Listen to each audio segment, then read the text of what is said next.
8:30. 8:30.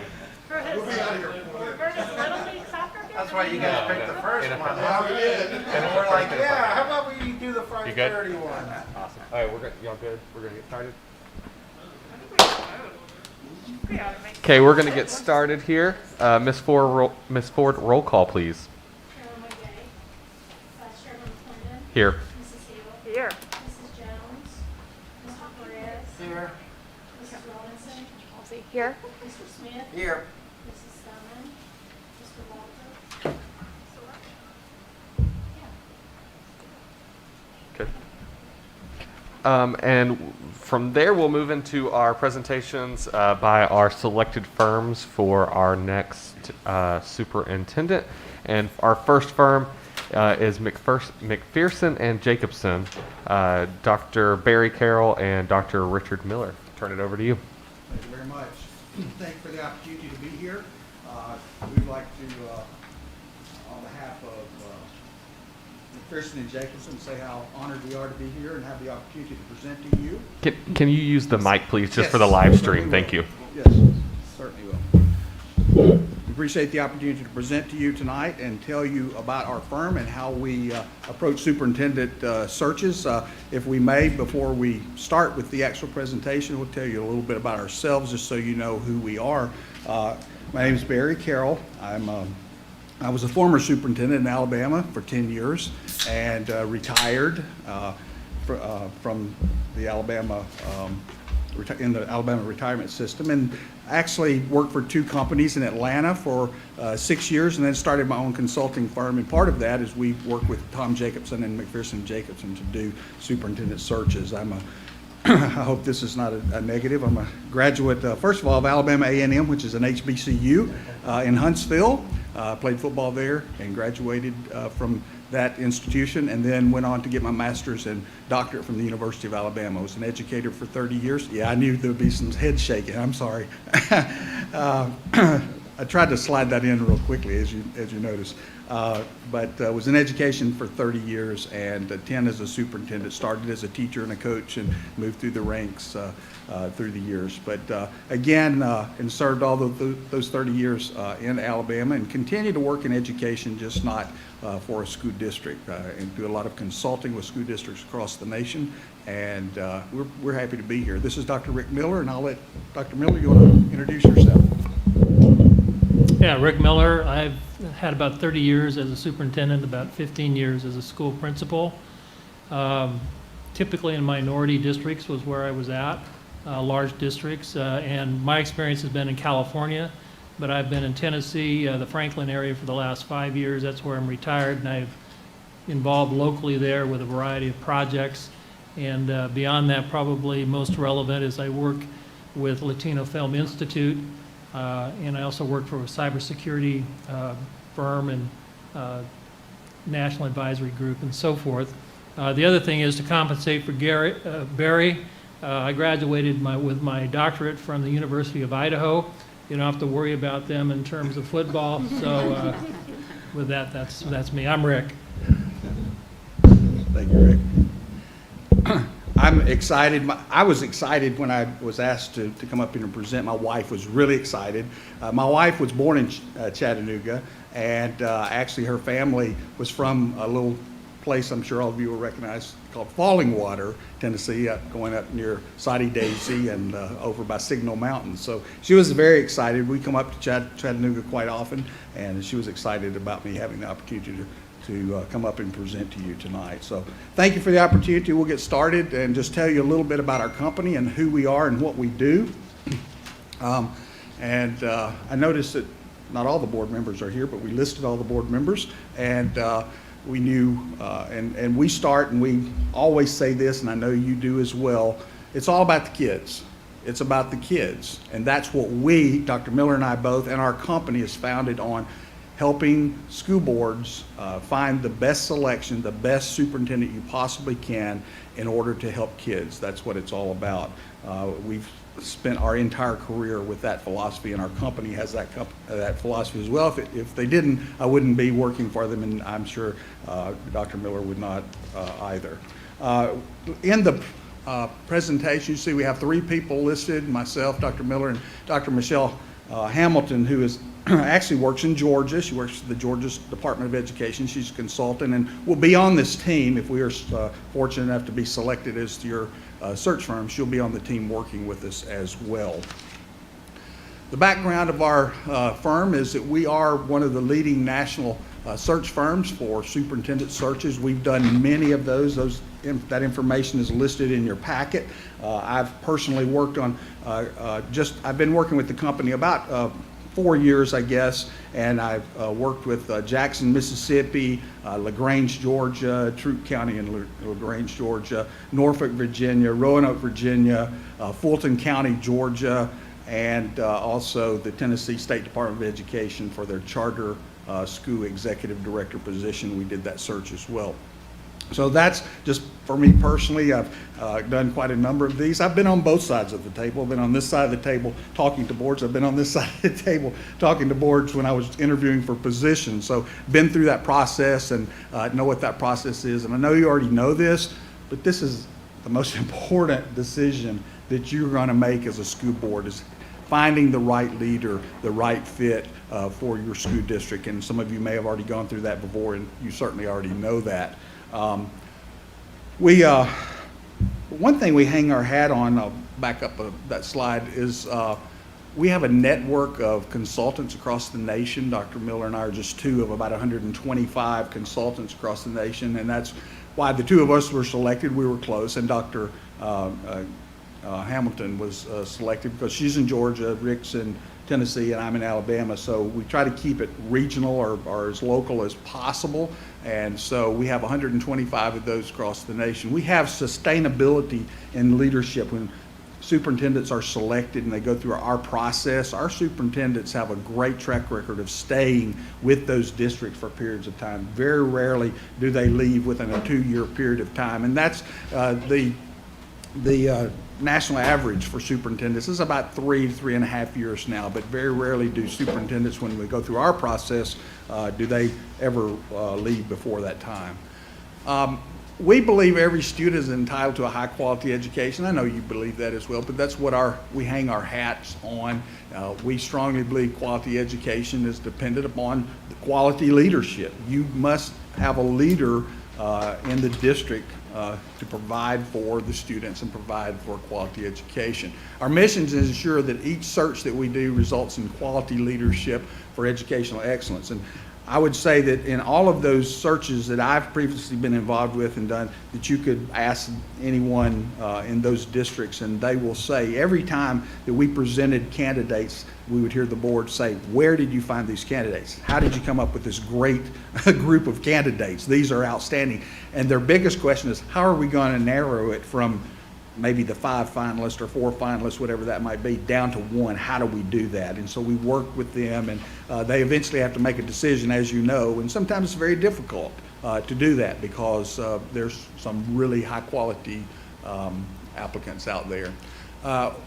We don't hire the director of schools, you know that. You do the hiring, but what we do is we represent you in this process. It is our process, it's your selection, and let me just say this up front, that we don't hire the superintendent, and even though it's our process along the way, if you say we'd like to change something or do it a little differently, we're very flexible, we're easy to work with. We'll work with you on that and do what's necessary in order to find the very best candidates that we can. Our big thing is recruiting. We're really good at recruiting. We have a large Rolodex of individuals. We know Dr. Miller and I are both involved in superintendent organizations for our whole careers. We know superintendents across the nation. We know superintendents in our states. And we know people that we can call and say who would be a good fit, who would be someone who might be interested in applying for Hamilton County Schools. We have those personal conversations as well as other ways that we do that. So we recruit talented people, talented leaders who are able and willing to lead school districts. Our recruitment rate, almost 80% of those superintendents that it's actually 78% in your packet. Almost 80% for the past 5 years, they're still there. 55% for 10 years. In the past 10 years that we've placed, or the boards that we've represented have placed a superintendent in that position, they're still there. And 41% for 15 years. And that's quite an amazing track record of finding strong candidates. Our process involves 5 phases, and I'll go through those, the different phases and what we do if we're selected. The first is phase 1. We identify the desirable characteristics. We'll come and meet with you, and we'll go through a process and walk you through a process where you decide what's the most desirable characteristics that you're looking for in a superintendent. Some boards say they must have a doctorate. Some say that's not important to us. Some have said they must have principal experience before we'd consider hiring them. Some say that's not important to us. So you determine what those characteristics of, some boards would like someone with a strong finance background. Some, that's not what they're looking for. And so what we work with you in defining exactly what those characteristics are that you're looking for in a superintendent. Then we establish with you timelines and target dates, where we want to be in the process along the way, what we're going to try to do. And there's certain steps we go through and work with you. We work very closely with you or your point of contact in order to make sure we're doing this exactly the way you want it done. We're not going to drop the ball. We're going to move it forward and work with you on that. We'll determine media advertising venues, and we can talk about that a little bit more later, but we'll work with you on that. Phase 2, stakeholder input, stakeholders' voice. We identify and solicit input from those stakeholders that you've identified as those groups that we need to listen to. And it may be parent groups, it may be student groups, it might be community groups, teachers, administrators, classified personnel, whoever you say, these are the groups who would like for you to speak with. We go in and we spend a number of days, up to 4 days, meeting with stakeholder groups and getting input from them based on what they believe is important for your school district and the new superintendent. We prepare summaries of what they say. Generally do that in teams. If we're meeting, Dr. Miller might lead that group, and I'll be taking notes or typing notes exactly. We try to get exactly what they say. We're very transparent with that. If they say it, we're going to put it in there. We're going to provide it to you. We'll provide a summary of what they've said. And we also list that information, that stakeholder information. If you decide to do that, put it on your website, and we put it on our website if you give us approval to do that, so everyone has access to see what are people in Hamilton County saying that we need. What are these stakeholders saying that we need? We develop a unique application for this process as well, and we distribute that. We'll develop a brochure, promotional brochure. It describes, basically, we'll work with your point of contact in getting your demographic information, an overview of the district, all the great things that are going on here, and we'll put a brochure together. This one is Scottsdale, Arizona. This one is from Caddo Parish down in Louisiana.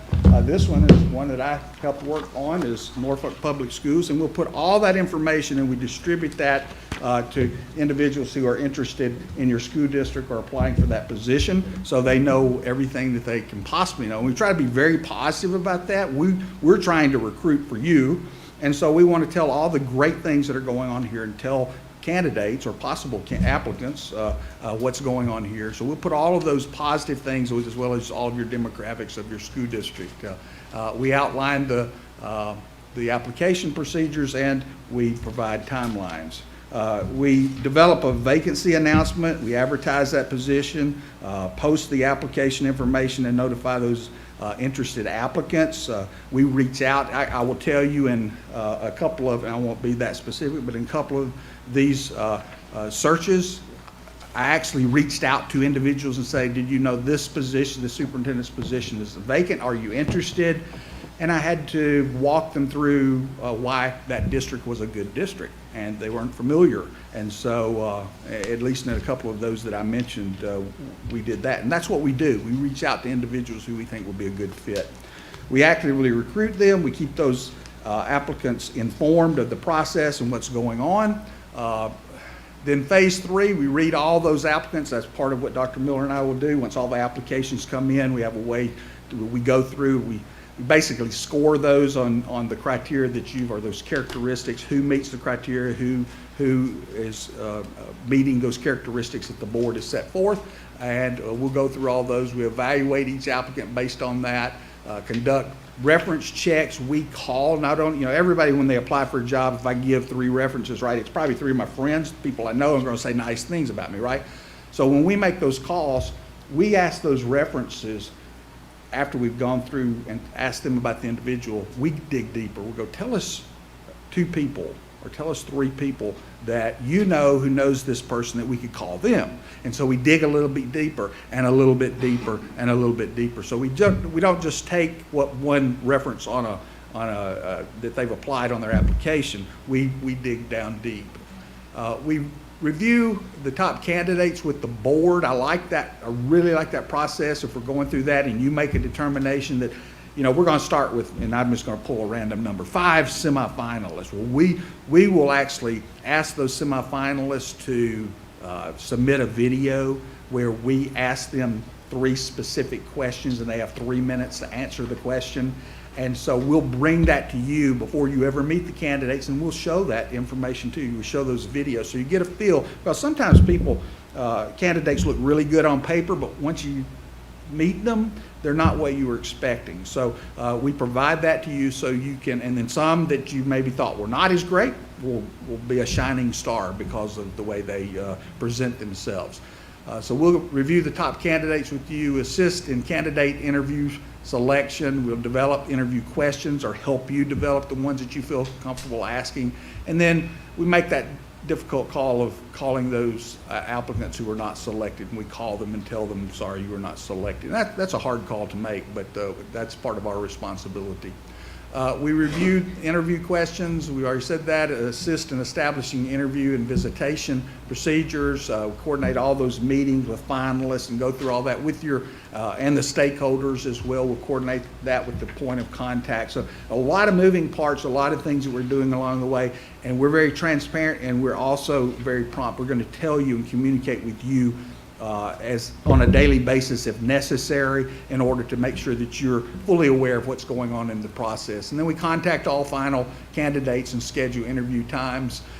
We assist finalists in making their arrangements to get here for on-site interviews if that's the process that you choose, even their spouse or their significant others, and keep all candidates along the way informed of their status from the beginning to the end. And in the end, once we get toward the end, the final candidates, we conduct criminal, financial, and credential verification background checks on all of those individuals. Now, let me say this, along the way, we're doing, the internet's a great thing, it's a terrible thing, but if a superintendent has been in a district as a superintendent, Dr. Miller knows this, I do too, that somewhere along the way in their tenure, they've probably had some possibly bad stuff written about them or things that come up that might be questionable. We don't eliminate a candidate for that if we still think they're strong and they're one of those candidates that we think we need to bring forward to you. That's a decision that you'll have to make. But we make you very aware of everything that we found. We're not going to cover something up and go, well, we're not going to tell the board that. We tell you everything that we find because we know you can find it too if you choose to do so. But in the end, we do all of those background checks to make sure that that we've covered everything and there's not something back in their past that's going to creep up on us. And we ask the question to them, if they are a semifinalist or finalist, we ask this question, is there anything in your background that we're not aware of that if we find out or if the board finds out would be embarrassing to all of us and embarrassing to you that we found this out? And we ask them straight up, just tell us if there's something that we need to know. We get some interesting answers sometimes. Well, I had a parking ticket when I was in college. Well, that's not really what we're interested in hearing, but not what we're talking about. But they want to be those, they're trying to be very transparent. Then we work, our phase 5 is we work with the board and the directors of schools to establish performance objectives. And then we provide a guarantee, and I'm sure you've read that if we if someone is selected, we've brought forward for you, they're selected, you have a 2-year guarantee. If that person doesn't stay longer than 2 years, if they leave within the first 2 years of being hired, we'll do the search over at no charge except for expenses. And so that's a pretty good deal. So it's not as risky as if someone to come in and you know, you've got to think, well, a year from now we may have to go through this again. If you select us and we go through that process with you, then we guarantee it for 2 years.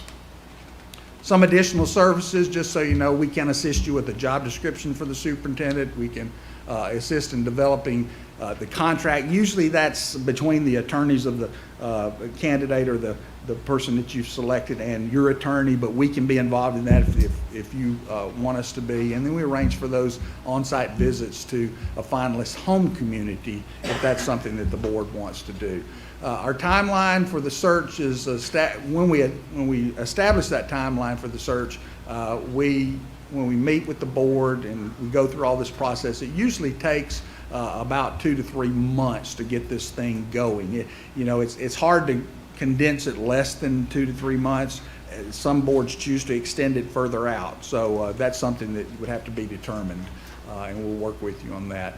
We've provided you with 2 investment options, vetting of internal candidates. You have that in your file, so I'm not going to spend a lot of time on that. And then a formal search where we're doing a national search, going through all the steps and all the processes in order to find the very best candidate from wherever they might be. And let me say this, you may ask this question later, but if you have internal candidates, I don't know if you do or not, but if you do have someone who's going to be an internal candidate, we treat that internal candidate just like we do someone from California. Sorry, Rick, pick on California, but anywhere in the nation, they'll go through the same process, the same application, the same vetting, everything, and it will not give them any additional points or take any points away from them if they're a local candidate. We have no, you know, that's up to you as the board. Again, we believe in transparency and sustainability and leadership. We're going to try to find you someone who's going to be here, who wants to be in Chattanooga, who wants to be in Hamilton County, who wants to work with you and serve the school board, the children of Hamilton County.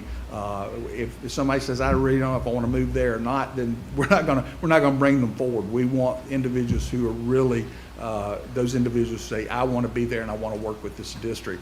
And we believe in high involvement of stakeholders, which I've already talked about, that the more input you get, and that we believe that helps you as a board and helps you in your community, that you have an open ear to listening what community members have to say. Listening doesn't mean you're necessarily going to react to everything that they want or say, but at least they've had an opportunity to have some say so. So at this point, I'll stop. And are there any questions? Any questions? Yeah, I've got a Mr. few. Robinson? You talked about soliciting to external candidates. I'm just curious, which groups or associations do you typically get in front of on a regular basis to kind of keep your pipeline active? Just kind of curious, like if you can name off the associations or organizations that you tend to be active Sure. with. Be happy to do that. And in your packet, there is a list of some of those that we actually advertise with. Okay. There are others that we can contact, but AASA, for example, is the. Do you mind to tell me what page? I'm sorry, I must have missed I that. think it's loose in your folder. It Is may it? not be. Okay. I'm sorry. It may not be, but I have it in my folder, which mine usually parrots your folder. But AASA, which is the National Superintendent's Organization, Rick was in California, I was in Alabama as superintendent. We belong to the same association. We go to the same conferences. We see the same people. So we advertise, and it's a very large organization, very active organization. Top School Jobs, which is Education Week. Most educators get a copy of Education Week, and we can advertise and do advertise there. Education Week print ads in Education Week. NABSE, which is the National Alliance of Black School Educators, ALAS, which is Association of Latino Administrators and Superintendents, and then District Administration website, and there's a whole list of those there that you would select to say, we do want to do this, we do want to advertise in this organization, or we don't. There are other ways we do that in addition to that is we have McPherson Jacobson has a database, I guess, of over 1,000 people who have either applied for positions or expressed interest, submitted applications. They all get that. all of our 125 consultants get an email saying that this position is open and we're seeking candidates. So it's widespread. It will be, everyone will know. And Dr. Miller, you may want to speak to that. You've been very involved in a lot of those organizations as well, how that is helpful. Yeah, we're certainly connected in lots of different ways with each organization, but the other thing I would tell you, Ms. Robinson, is that ultimately it's the personal contact. In other words, we know a whole cadre of superintendents that are out there, and so we kind of go through this process. Some we know, some we don't, but the ones that we do, when we reach out and we speak one-on-one, as Barry indicated, that makes a big difference. The last district I went to, I didn't intend to go to. It wasn't like I was seeking a job. I said, I'm fine, leave me alone. But again, consultants called me and said, Rick, you really need to do this. So we had that interactive engagement, and ultimately I went and talked to my wife. She said, yep, let's go do this, and the rest is history. But that's the process. So it's a wide net, but the net is always followed up with a close, intimate conversation. And again, our Rolodex is probably bigger than what we can remember most of the time. Right. Cool. Okay. I've got a couple more questions for you. You mentioned that you've had a pretty strong success rate in finding candidates that last 5, 10, 15 years.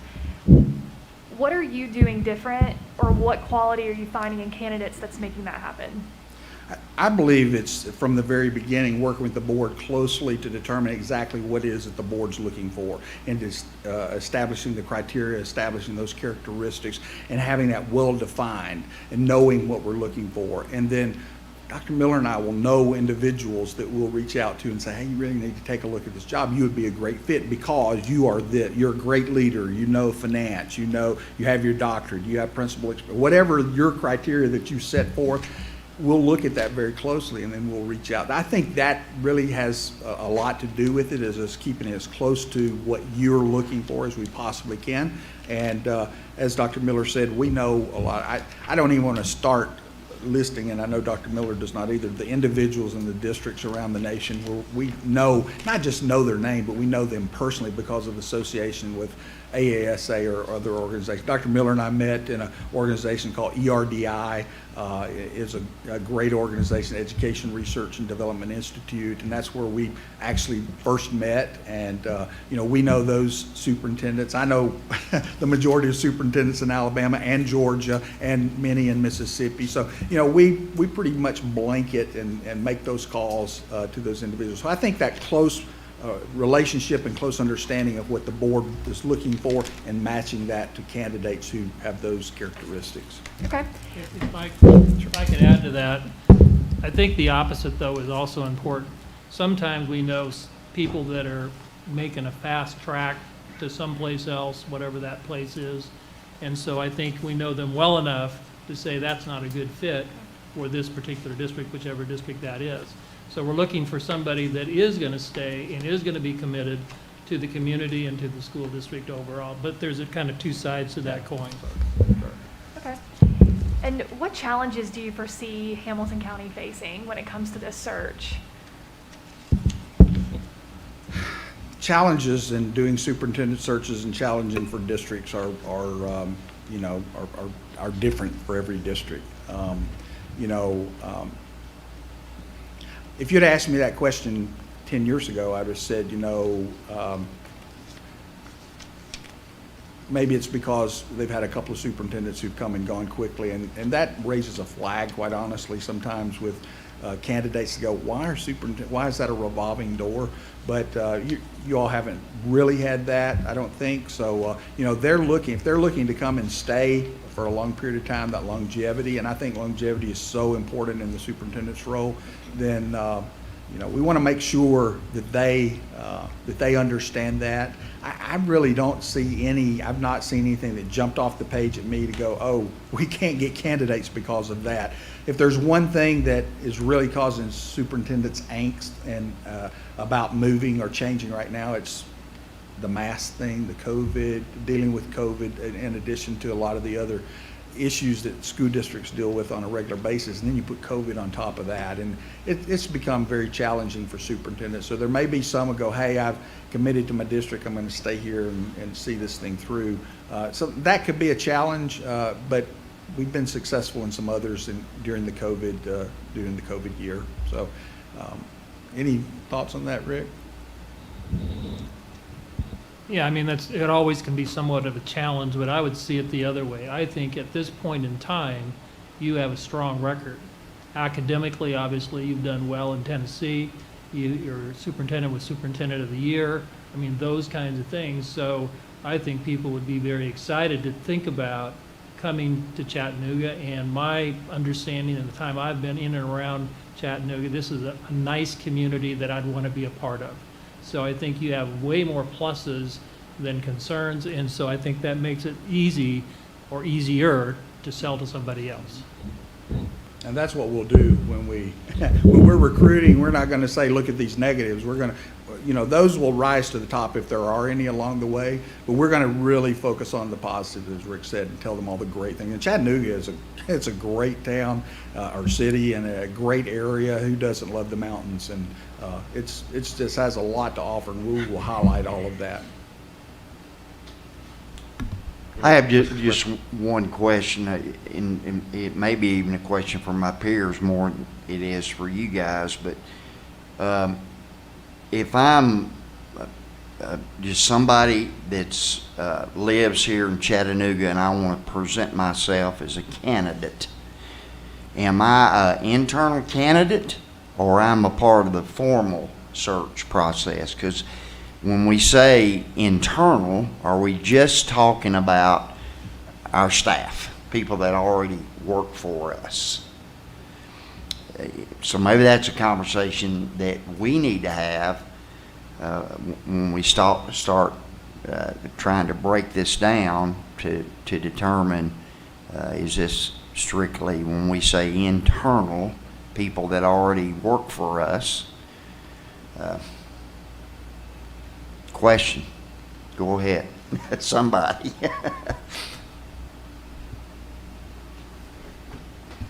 I would say my understanding of internal is they already work for the system. Yeah. I mean, if they don't work for the system, then they're an external candidate. That would be my understanding. And I know you have options, but the good thing about a large search, some people, and I get this, that Alabama were the same way, but like, oh, we're going to bring somebody in from California, or we're going to bring somebody from Oregon or somewhere else to be the superintendent. LaGrange, Georgia hired a superintendent from Oregon, and they are just pleased as they can be. So sometimes you can get those individuals that come in from another place, and it's great. I would say if you have internal candidates, and this is just my biased opinion, I guess, is if you do a national search and they get in there, you get to compare your local candidates and what they've accomplished and what they have to offer to those who are from other places. And you may go through a national search process and go, you know what? After going through that, we're going to hire our local candidate. And that happened in one district that I helped with that search. They went through the whole process and ended up hiring the person who was already there. So that's not uncommon, and we have no issue with that whatsoever. Rick? Yeah, if I can add to that. So when I was earlier on in my career as a principal, I was in one district, kind of went through all kinds of different chairs as a principal. I was always the internal candidate. And I have to tell you, one of the things I learned was the process protected me. Because if on the other side I get selected as that principal or whatever the position is, there are people in the community who say, well, you got that because you knew somebody or whatever else. If we have a strong process, that all goes away. We interviewed, 10 candidates or whatever the number is. We did our due diligence. So then if you get selected, you can explain to the public, I can explain to the public, the selection was based on all the right things. It wasn't who knew whom or that kind of thing at all. Ms. Hill? Thank you, Chair. So I want to circle back to this longevity conversation because I don't want us to get our hopes up about something that none of us have any control over. So you all have, if we look at page 45 and on, you all have placed a lot of superintendents. But, you know, the ones that are systems the size of ours are fewer because there are in fact fewer systems the size of ours, right? So, I mean, Right. statistically, there are going to be fewer. In the experiences that you've had where you have superintendents who have stayed 10 and 15 years, are they in large districts? You can, go ahead. I mean, Yeah, I'd say sometimes they are, sometimes they're not. Yeah. If you talk to the Council of Great City Schools, they have a number that, you know, the average and so forth. On the other hand, to be just really candid, again, I'm speaking now as a superintendent, not as a search consultant. Districts that have longevity have a strong relationship between the superintendent and the board, number one. That doesn't mean they're going to agree with each other all the time, but it's a strong relationship. One of the metaphors we use oftentimes is a marriage. If the marriage isn't right, we don't connect. In other words, we don't put somebody in a position unless both sides are feeling good about what's taking place. And again, it doesn't mean there's not going to be conflict, agreement, disagreement. And the other thing that I would say, the superintendent in that same case, if they have a strong relationship to the community itself overall. So you're certainly part of it and critical to it, but then their connection to the community makes for the longevity. okay. The other question I had is looking at the specifics of your proposal and the price breakdowns for the activities. So we have this option A and option B. Option A being vetting of internal candidates and option B being a full search. So option A will cost approximately $20,100. If we were to go through that process and as a board not find the candidate that we choose, do we then begin the full search and spend $50,000 in addition to the 20? Help me understand how that works. And I can't speak for Tom Jacobson, who's our CEO, and they put this, the numbers together. But I would say if we do that part, my guess, my best guess is that Tom would consider the $20,000 you've already put in there and then reduce that and apply that toward the $50,000. What's that sentence right below that? Doesn't that address that? What page are you on, 34? 32. The district chooses A, vetting of internal candidates. Is that the sentence you're talking about? Okay, Does so not you'll find apply $8,000 of the $8,000. 20. So we Right. would have $12,000 in sunk cost that would then go to, That's the way I read that. so it would cost $62,000 then to do. Yes. Okay, that's just important for us to know. That's Yeah. not asking for Sorry, you to I missed that. not Thank do you, your- Mr. Smith. Not do your work. Okay, Alabama. that's helpful to know.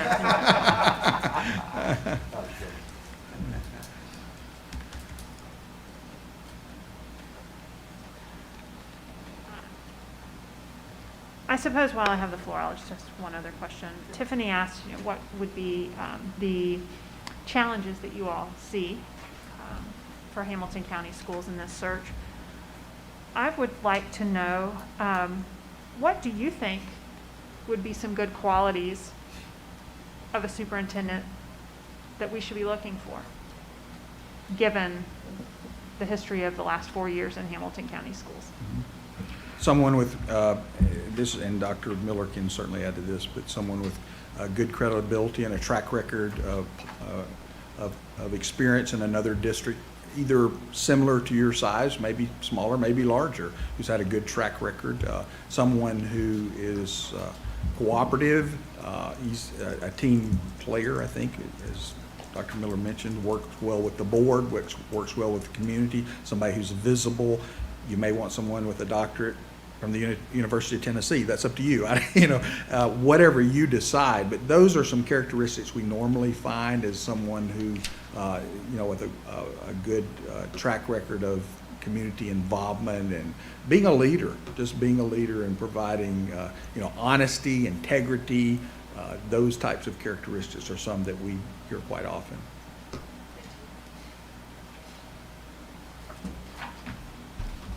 Mr. Prez? So you alluded to this earlier, but I'd like you to dig down a bit more.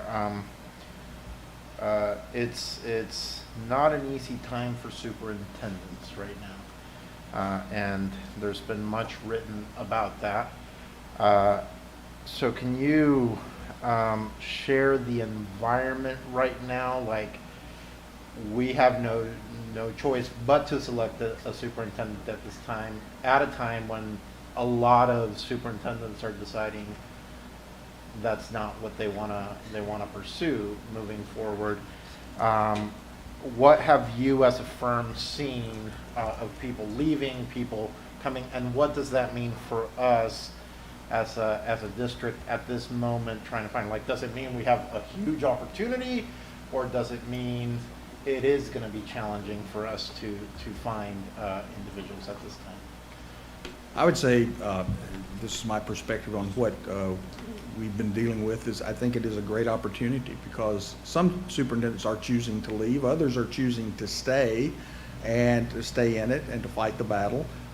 Some are, some are choosing, and this is sometimes we get this, a superintendent who has had a very successful track record in another state, but they have their number of years in that they can retire, but they don't want to get out of the superintendency. They want to go somewhere else, and not just to build another retirement, but to go and do some quality work in a quality district. And so we pursue those individuals. I know of a few myself. I could, tell you, I won't do that, but I could tell you probably 5 right now that I've been speaking with for the past 2 years who said, when the right opportunity comes along, please let me know. And I will certainly do that. If we're selected, I will be in touch with those individuals and say, this is a district you should look at. So I see it as an opportunity for you to really to get some quality applicants in here to fill the position. Dr. Miller, would you like to add to that at all? Yeah, I think this is a time of opportunity, and let me qualify that by saying if you were another district, I may not say that. Okay. But I think in the case of Chattanooga and Hamilton County, your reputation, your culture, who you are at this point is attractive. And I think that Tennessee overall is attractive. There's some things about the state that are attractive, that all those things potentially, as Barry said, could lead somebody to want to come this direction. So at this point, I wouldn't be worried about that. Again, if you're another district, just to be honest, I might say, it's going to be a tough climb, but we'll get there. I think you got lots of great things going for you that will assist in that process. And you're very close to the, and this has hit me as Rick was talking, you're very close to the, I know if you go national search, there'll be more states than this, but because you're right, everybody in Alabama, Tennessee, and Georgia kind of think of Chattanooga as home. If I'm out somewhere driving somewhere and I come through Chattanooga, I feel like I'm home because you're very close to where I live, and people in Georgia feel that way too, and of course Tennessee. So this is a very positive place geographically to recruit to. Also, your size is an advantage, I think, at this point. Because you're a larger district, just in a national sense. You're not the largest by any means, but you're a large district, so superintendents, we kind of do this, and the district keeps getting larger and larger. So you narrow the population that's available, and so that, again, makes you special. And again, I'll match that up with your performance record at this point. Between the two, I think you can be attractive. And my second question here, again, and you've heard this back and forth, and it's a discussion that I'm sure you've heard us have previously, because I'm going to assume that you've listened to our conversations about this already. But the internal versus external discussion, the way I foresee a relationship with a consultant in that phase 1, I actually very much like how you separated the phases for us.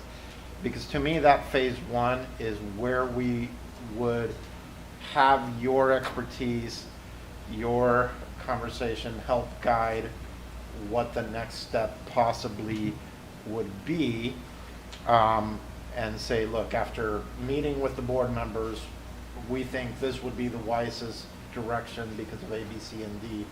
and whatever that would be. But that's not how it's kind of laid out. So I want to kind of push toward that idea if we were to select you as a firm. That to me, the process is important, right? the really determining what it is we want, we need, our community wants, our community needs, and then based on that feedback and based on that basically study of our community.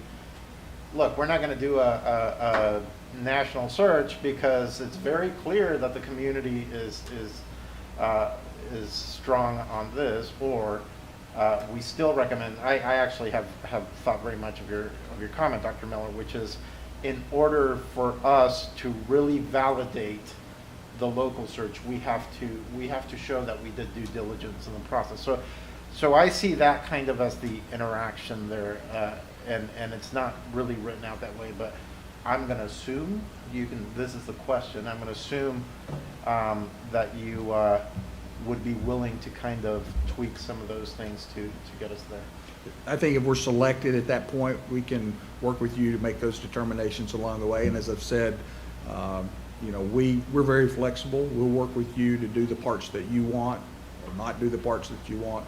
Our specialty, though, I would say, is the recruiting part. We do all the legwork. That's hard work, and getting people and making all of those calls and getting people to apply. We do all of that for you, and I'm very confident that we can come up with some really dynamic candidates if we're allowed to do that.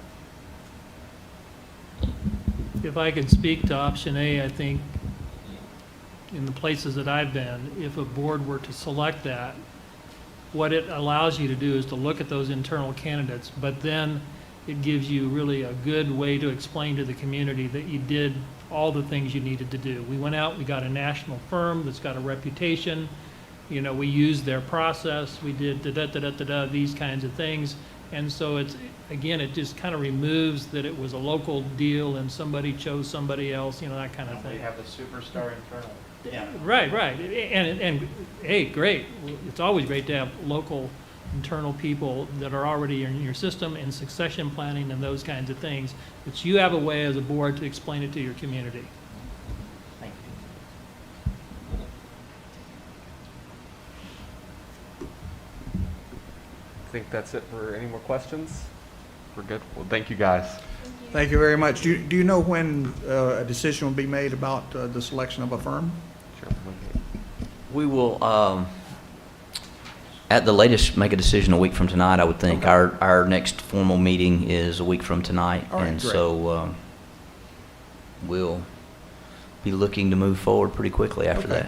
We Yes, have sir. our cards, you have our numbers. If you have any additional questions after we leave tonight, please feel free to reach out to us. We'll be available. Thank you all for your time. Thank you.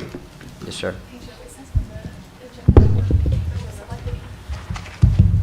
I mean, we have the option to, but, I mean, we got 6 people here.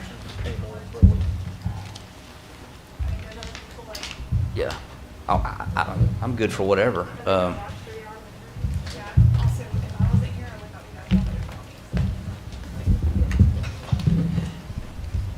Thank you very much. Thank you. Thank you so much. Nice to meet all of you. We'll take a quick break and then 6:30, 6:35, something like that.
All right, we'll go ahead and get started here with our next presentation.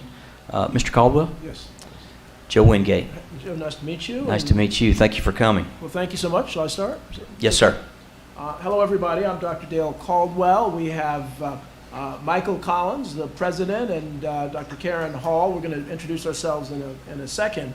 But just first, I want to thank you for allowing us to come and present before you. You know, we want to make sure we can answer every one of your questions. So no questions are out of bounds. So with that, this is our team: Mike Collins, Dale Caldwell, Karen Hall, and Lori Morai. Mike, you want to kick it off as president? Your background? Sure. Well, thank you. And as Dale said, thank you very much. We're privileged to have been selected to present to you. More importantly, we can't wait for this conversation. We believe this is where this relationship starts. I will tell you that when I look at my three other colleagues here, we definitely brought the A team to Hamilton County, and I mean that with all my heart. These three individuals are phenomenal. You have two former superintendents. Dale Caldwell currently sits on 3 school boards, and I had the opportunity to come to you as a former elected city school board member for 2 terms and a former elected member of the State Board of Education in Ohio for 2 terms.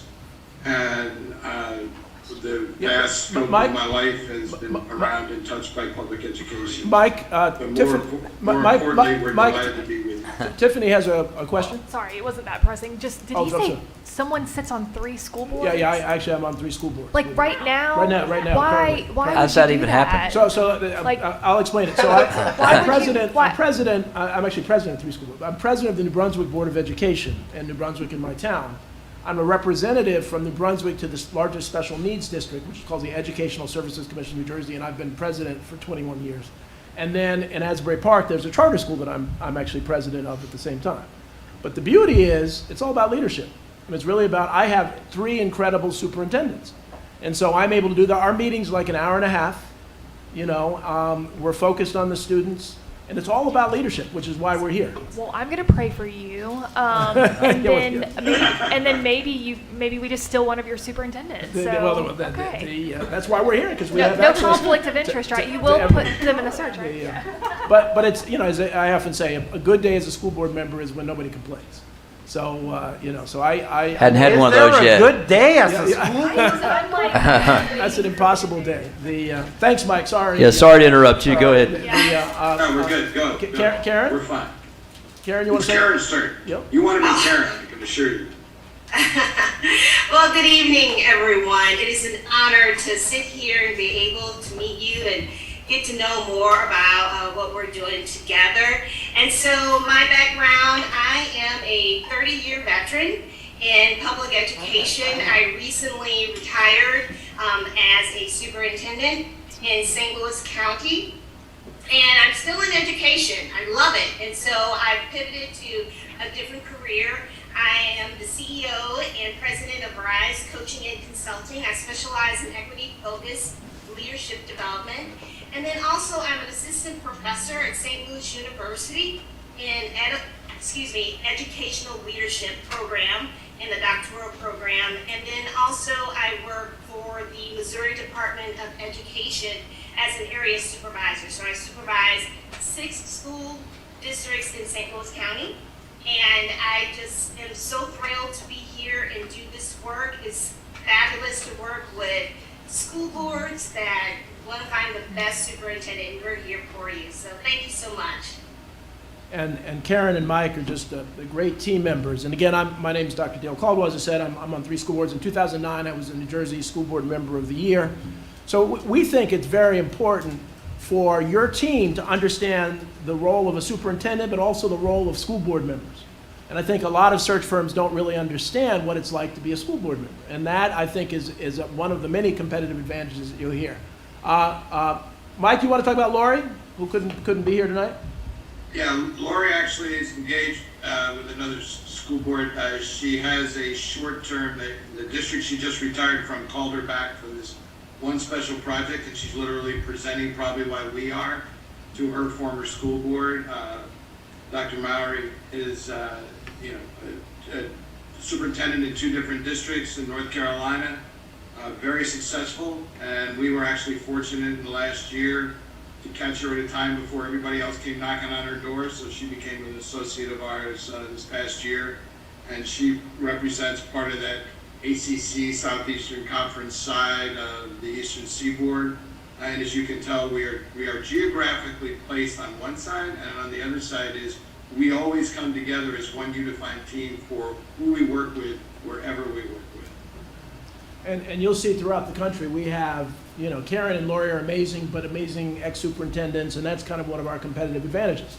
So we're the oldest superintendent search firm out there, and the largest.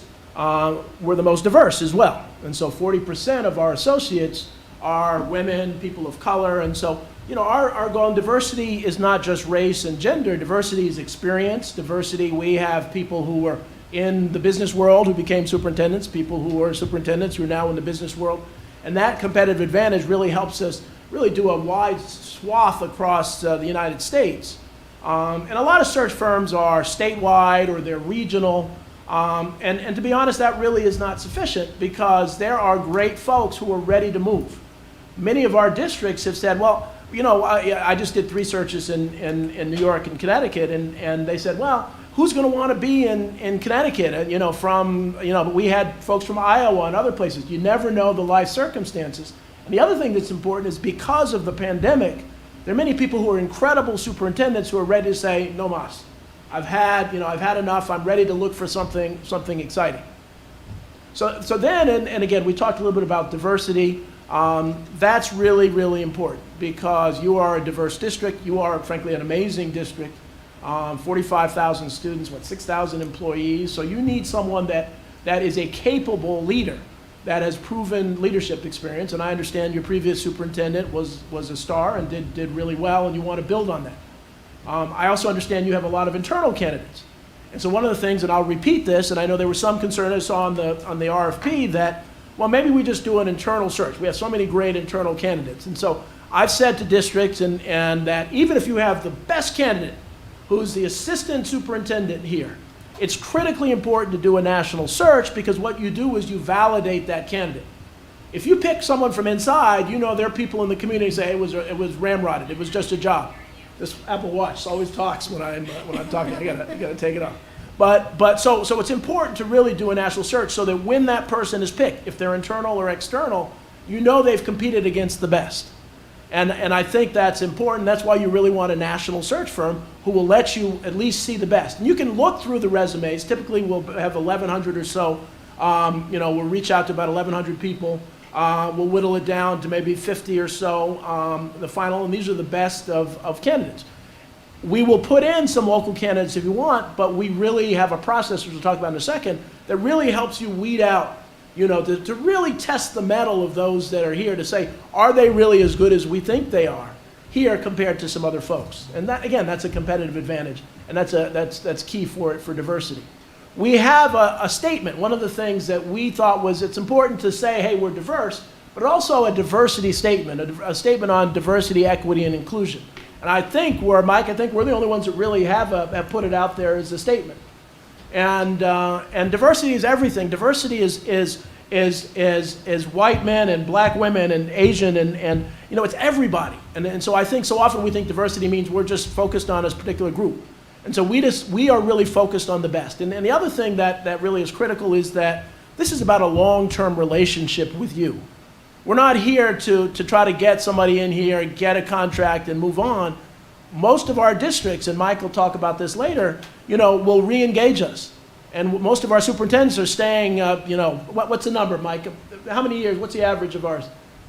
The average for us is 6 years, 7 months, and the average for a district the size of Hamilton County is somewhere between 3 and 4 years. And ours right now, in the last 10 years, is 6 years and 7 months. And that's important because, again, there are some things. And so I can't say enough, this pool of candidates. So, as I said, 40 to 50 candidates. Our commitment to candidate care, part of it is because we're filled with superintendents who are part of our over 40 associates across the country. That's why we're Ray and Associates, is that really our associates. So the second, if we're honored enough to get this search, the second we get that, we start to let our network know around the country that there's this great district that's really looking for they've had a great superintendent, they're looking for somebody to really carry on the vision of that superintendent, to continue the success and build on the plan that was developed by the board and the superintendent. And we'll do that literally immediately. So one of the things is that it's important to understand that this is your search. You know, we are your search advisors, we're your search consultants, and I will say that we take pride in sometimes telling you things that you may not want to hear, like about some of the internal candidates or other things. But you make the decision. You really make the decision. And so we will have individual board interviews. It's important. One of the things is not every board member speaks, equally within a board. So it's important for us to get the individual voices. What are you really looking for? The board determines the stakeholder groups. Nobody knows your community like you do.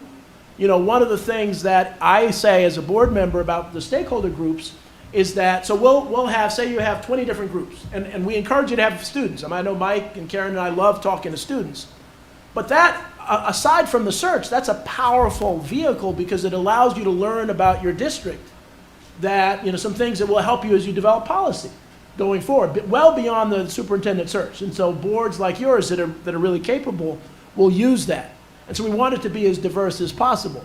You determine the timeline and compensation. I know I saw you wanted a superintendent before January 1st.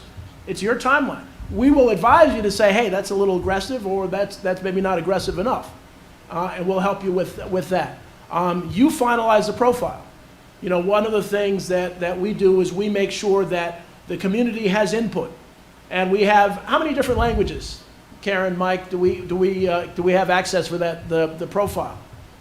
Well, we're told we have access to 35. We have only used 23 so far in this over in different districts and different places. But we have literally exercised this survey process in 23 different languages. And what I'm talking about is that online survey. So so those are the different languages. It's research based, how we've developed it. We have 31 characteristics that we want people to evaluate. What are the characteristics you're looking for? And we have comments, the stakeholder comments. And so one of the important things about the process is you want to make sure the community is included, but also that they feel included, that they feel like they're part of this process. Because the other thing that happens is that if you do a completely closed process and you pick the perfect person, there are people out there who are going to say you was ramrodded again. And so what we try to do is really, it's your search. You're the only ones who are going to vote on it. But we want to make sure that we do it, and we have, because we've done this in every state in the country, a process that really keeps the community, feeling part of it, but also gives you the complete authority to really make the final decision. We tally the survey results, and then from the community survey and the board, we take all that and you develop the profile that you're looking for. What is it that you're looking for? What are the unique characteristics? And a lot of people, a lot of firms don't spend enough time on that. They think, oh, it's just, we'll pull a profile from another county, another district. But the reality is your profile has to be unique, special to you. And what it does also is sells the district. I think what we see a lot is a lot of districts don't realize that you have to sell the district as well. Because if you want to attract somebody who's the best the best out there to come here, you want to say, these are the wonderful things about Hamilton County Schools. These are, and that's part of this profile as we put out. And then again, it's the open public forums. Anything else on that, Karen, Mike? You want to add anything to the profile development? Yes, I would like to add, part of my favorite engagement is the stakeholder meetings, and I feel that it is a huge benefit engaging with the broader community with this process. And we develop qualitative data along with the quantitative with the survey. And it's the way that we do this, we take notes, those of us that facilitate the conversation, and then we look for themes. Just like we do with the confidential individual board interviews, we're looking for themes. And we have pretty much a portfolio of information, which is a wealth of information that we're using to develop the superintendent profile. So those stakeholder groups are powerful. It's an opportunity for your community to really come together to reflect on the things that they're very proud of, and then areas where they want to grow.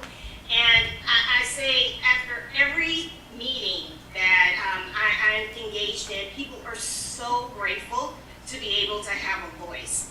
And also my very favorite group is to hear from the students. And I just did this last week, and they were brilliant. I could stay with them all week. I mean, it's my favorite thing. Everyone has a story, and everyone in this level of engagement gets to share. And I just think there's real power to that. So I just wanted to give that input. Thank you, Dale. Thank you, Karen, but thank you. And so I pulled the next slide so you get a chance to look at that. And so, as I said, we aggressively recruit. We have this network of associates across the country that the second we are awarded the search contract, we go out and say, this is that, we don't have the profile yet. We tell folks, this may be a good thing. We'll see what they're really looking for. We're going to do our profile assessment, et cetera, et cetera. But also our website. You know, as you can see, we have 28,000 unique monthly visits to the website.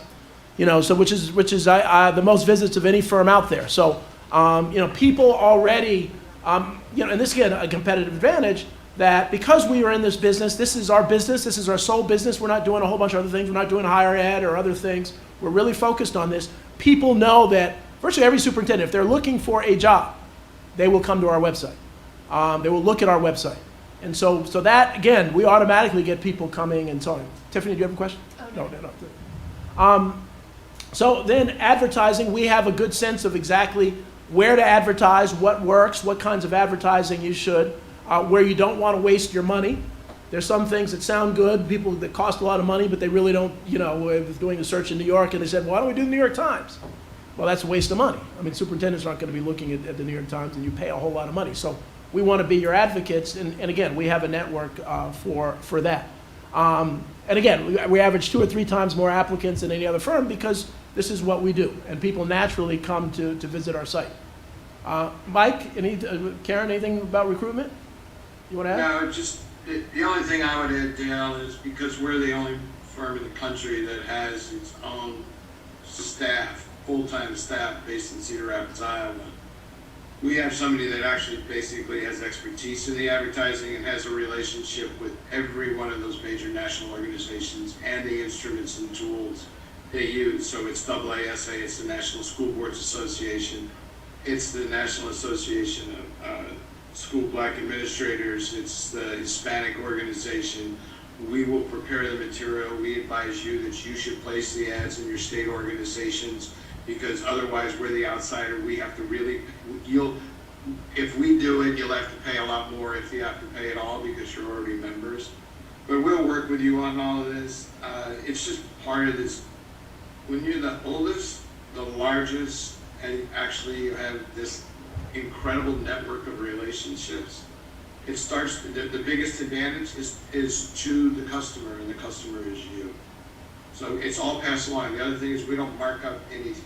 Whatever costs are, they are. Like, there are a number of firms out there that will mark up advertising or whatever else. Whatever that cost is, you will see it, and that's all that you would be responsible. And so, yeah, thank you, Mike. Thank you. So as we go through the candidate pool, so this is the meat and potatoes of what happens. So I said typically my last few searches, 1,100 or so were contacted.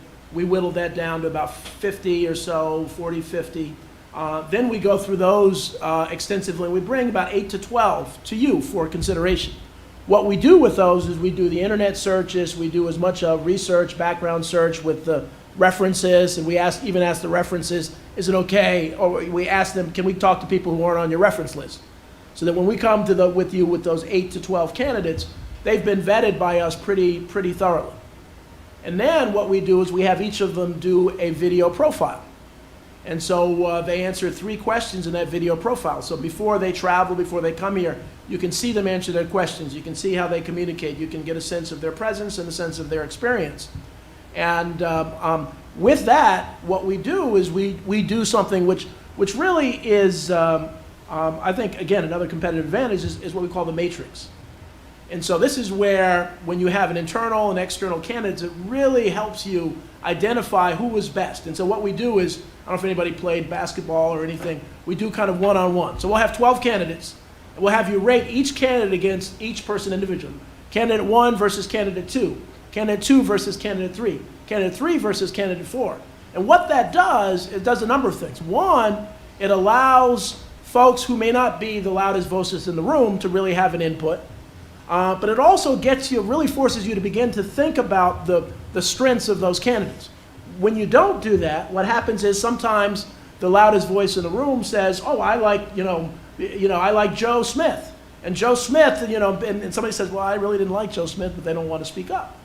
And so what we do is we really vet that, and then that's just a piece of the selection criteria. We have that. We'll have the rating as to who finished on top. Then you have a discussion around each of the candidates. Who did you think? What videos did you like? What about their background did you like? And we'll typically whittle that down to to 5, 6 candidates for the in-person interviews. And they'll come here and or video, depending on what you want to do. And you'll really get a chance, and we'll help you develop the questions, kind of based on our experience, a number of questions. We'll give you a list of questions to utilize that you can ask, and so you can really ask those questions, and you go through that process. Then you'll whittle it down to 2 or 3. And it's up to you. So typically what we recommend is that the search is closed up until the finalists.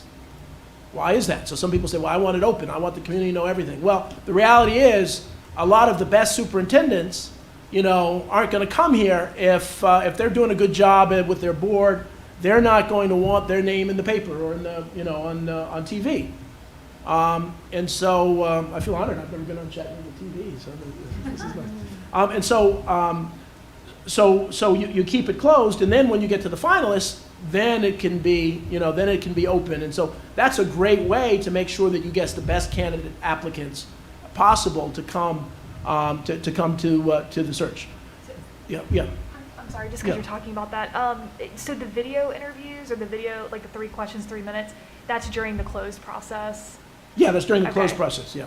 Cool. Just whenever we went through our last search, the open period, it was difficult, and so that's really interesting. Your process stays closed until the very end. Yeah. And if you think about it, so I mean, if you have a good relationship with your board, and even if they find out that you're a finalist, that basically verifies you're really good.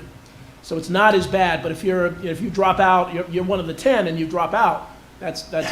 So I think what we experienced, and I'd love to hear how you guys maybe help with this part of the process to keep it closed. Well, I mean, and Joe, you can chime in on if I'm getting this wrong from memory, but I mean, part of the issue is that we were receiving documents about the candidates through our school board emails, and so it becomes like, because of Sunshine Law, and so just curious, is there a way to keep it closed so that the media got a hold of their names? And it is unfortunate because people have private lives, Exactly. and no diss to anyone in the media. I mean, they're doing their job too, and we are public officials, but on the other hand, these are people's private lives. So are you saying that there is a way to actually keep it closed, even outside of sunshine laws? Yeah. Well, yeah. Again, Mike, you want to talk to that? Mike's the expert on.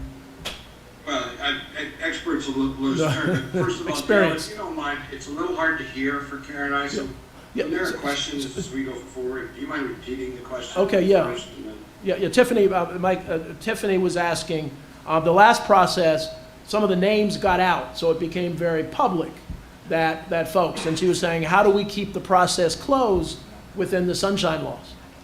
Okay, so number one is, you don't have any names. The firm has all the names. So first of all, even when you interview, you know who they are, don't misunderstand me, but all the materials, all the information resides with the firm. With us. So your public records requests, your FOIAs, we will try to keep as legal, I mean, they will be kept legal and appropriate for Open Meetings Act, but the information until the finalists. However, we do very seriously believe that the finalists need to be exposed, and honestly, we have a process where we recommend you re-engage the community Right.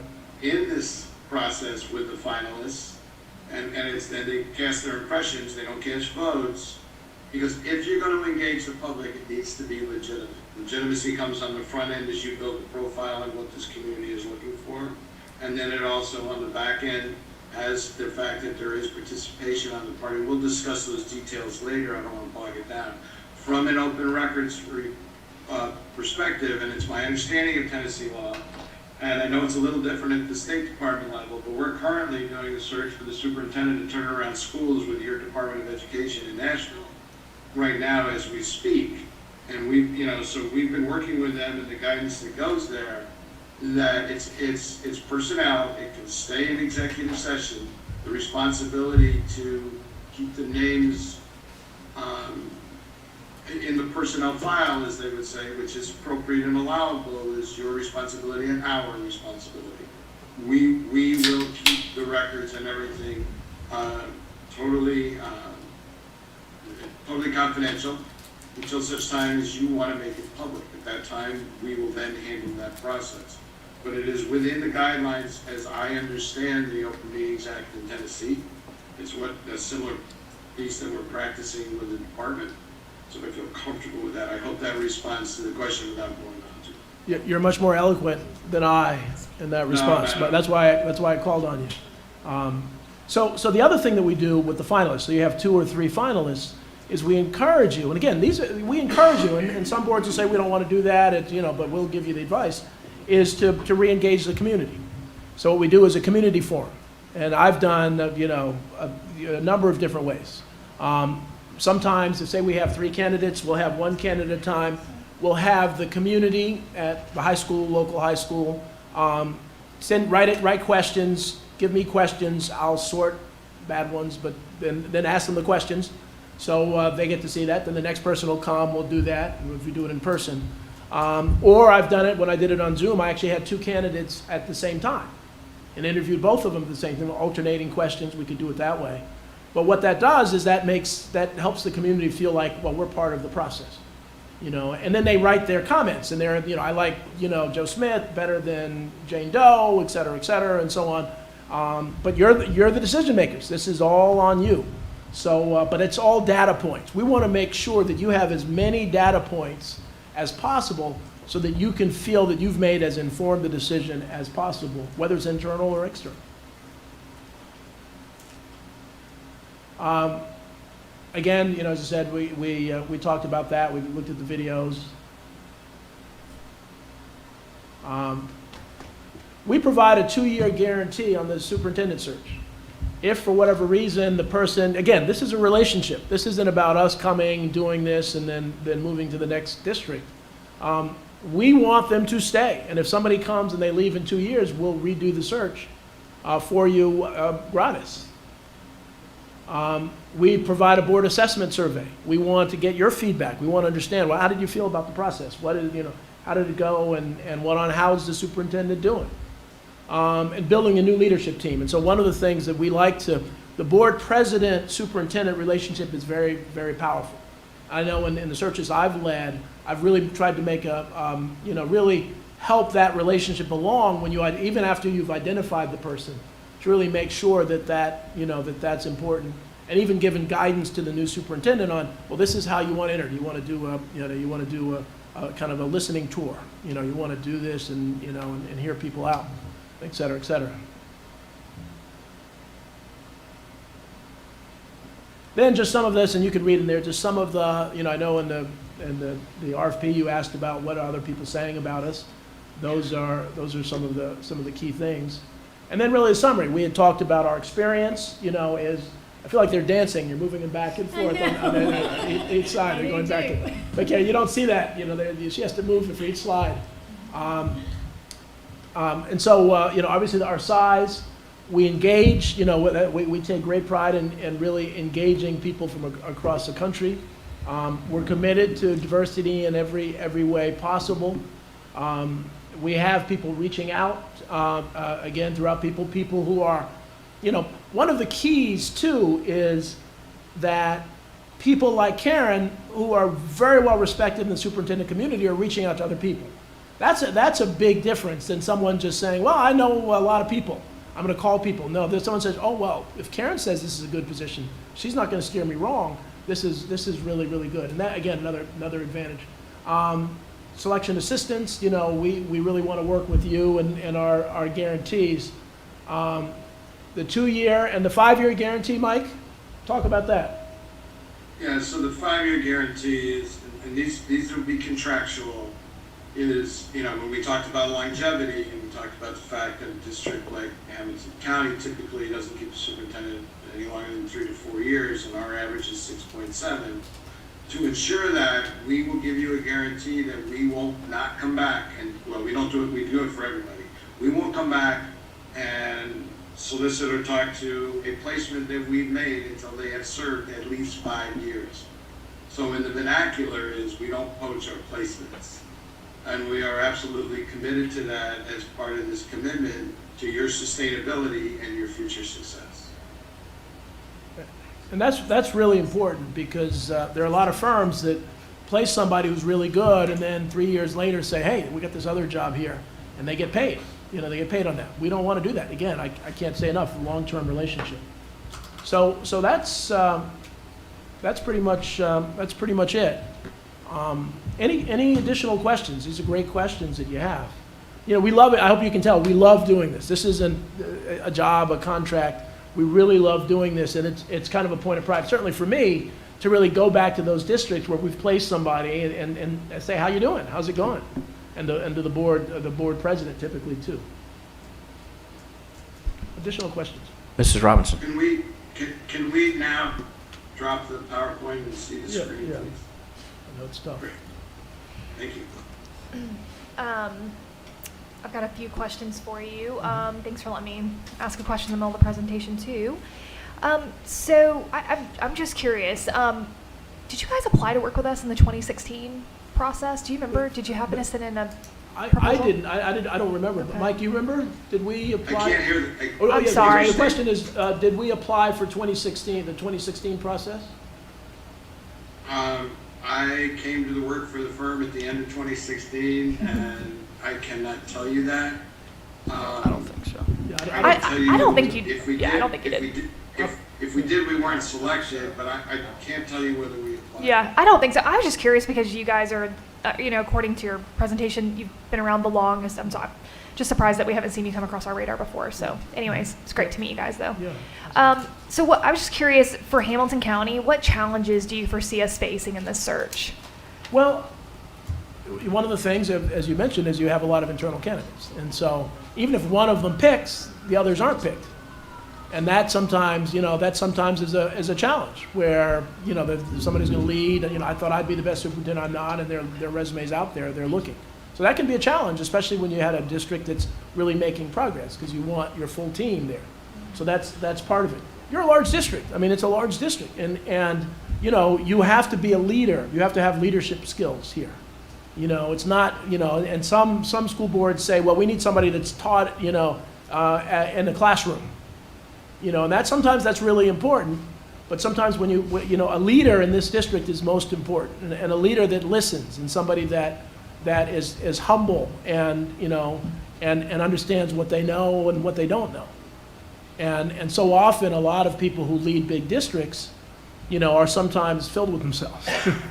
Yeah. And we'll be honest about that. Are you seeing challenges like that for districts our size currently? Not as much. I mean, it's a different environment because of the pandemic. As I was saying earlier, that people are dealing with a very stressful time, and many of them are really. This is actually a really good time to look, because many good people are saying they're either saying I'm going to retire and just get out of this business, or I'm looking for a new challenge. Okay. So I think it's a good time, to be honest. Okay. And curious, how do you feel about the timeline that we're shooting for? I believe we actually lined out the timeline in the RFP. Yeah.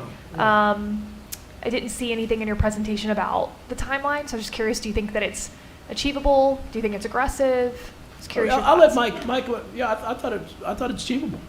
But Mike, what do you think?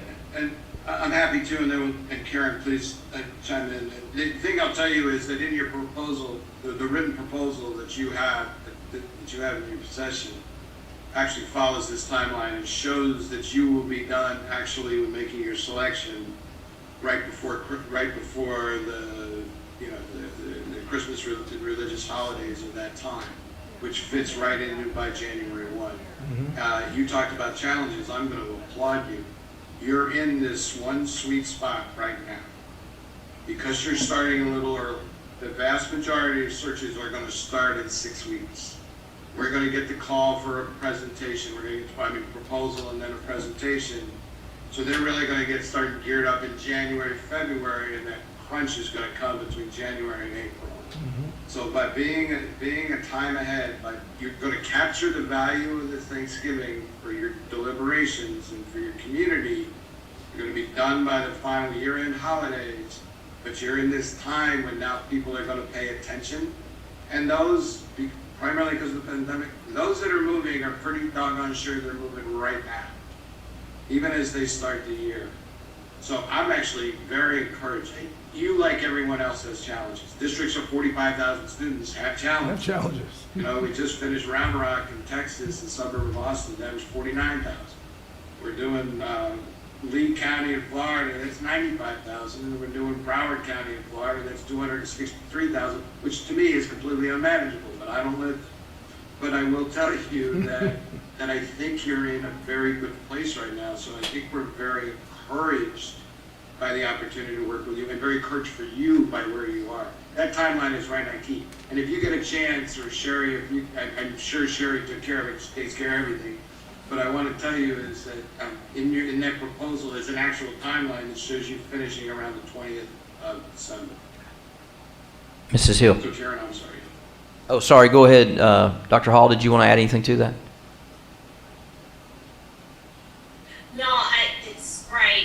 And we're here to support you in terms of the timeline as well. We make recommendations, and everything that Mike said is true. This is the perfect season for us to be out to begin this process. So we feel very confident following that timeline.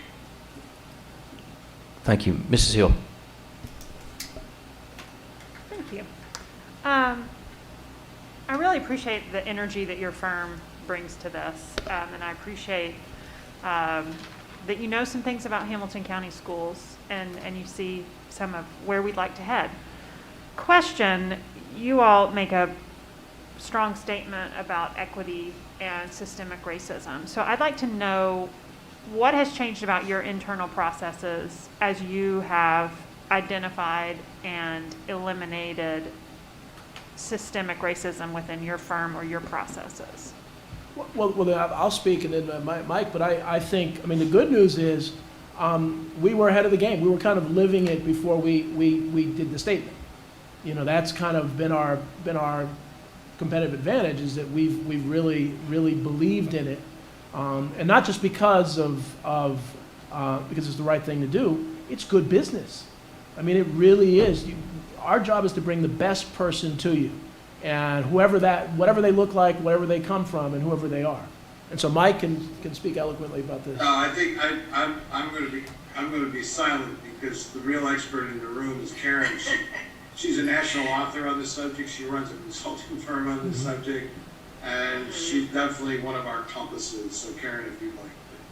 Well, and thank you very much. And I'm so happy that you asked that question, because I am at Ray & Associates because of the authentic desire to do this work. And so doing the work of DEI, especially when things have happened across the nation, a lot of organizations created statements.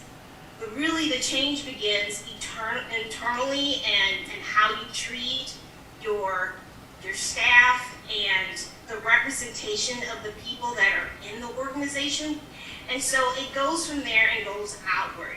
And what was drawn to me is the diversity and the intentionality of the diversity, and not only having people there, but having voice and sitting at the table.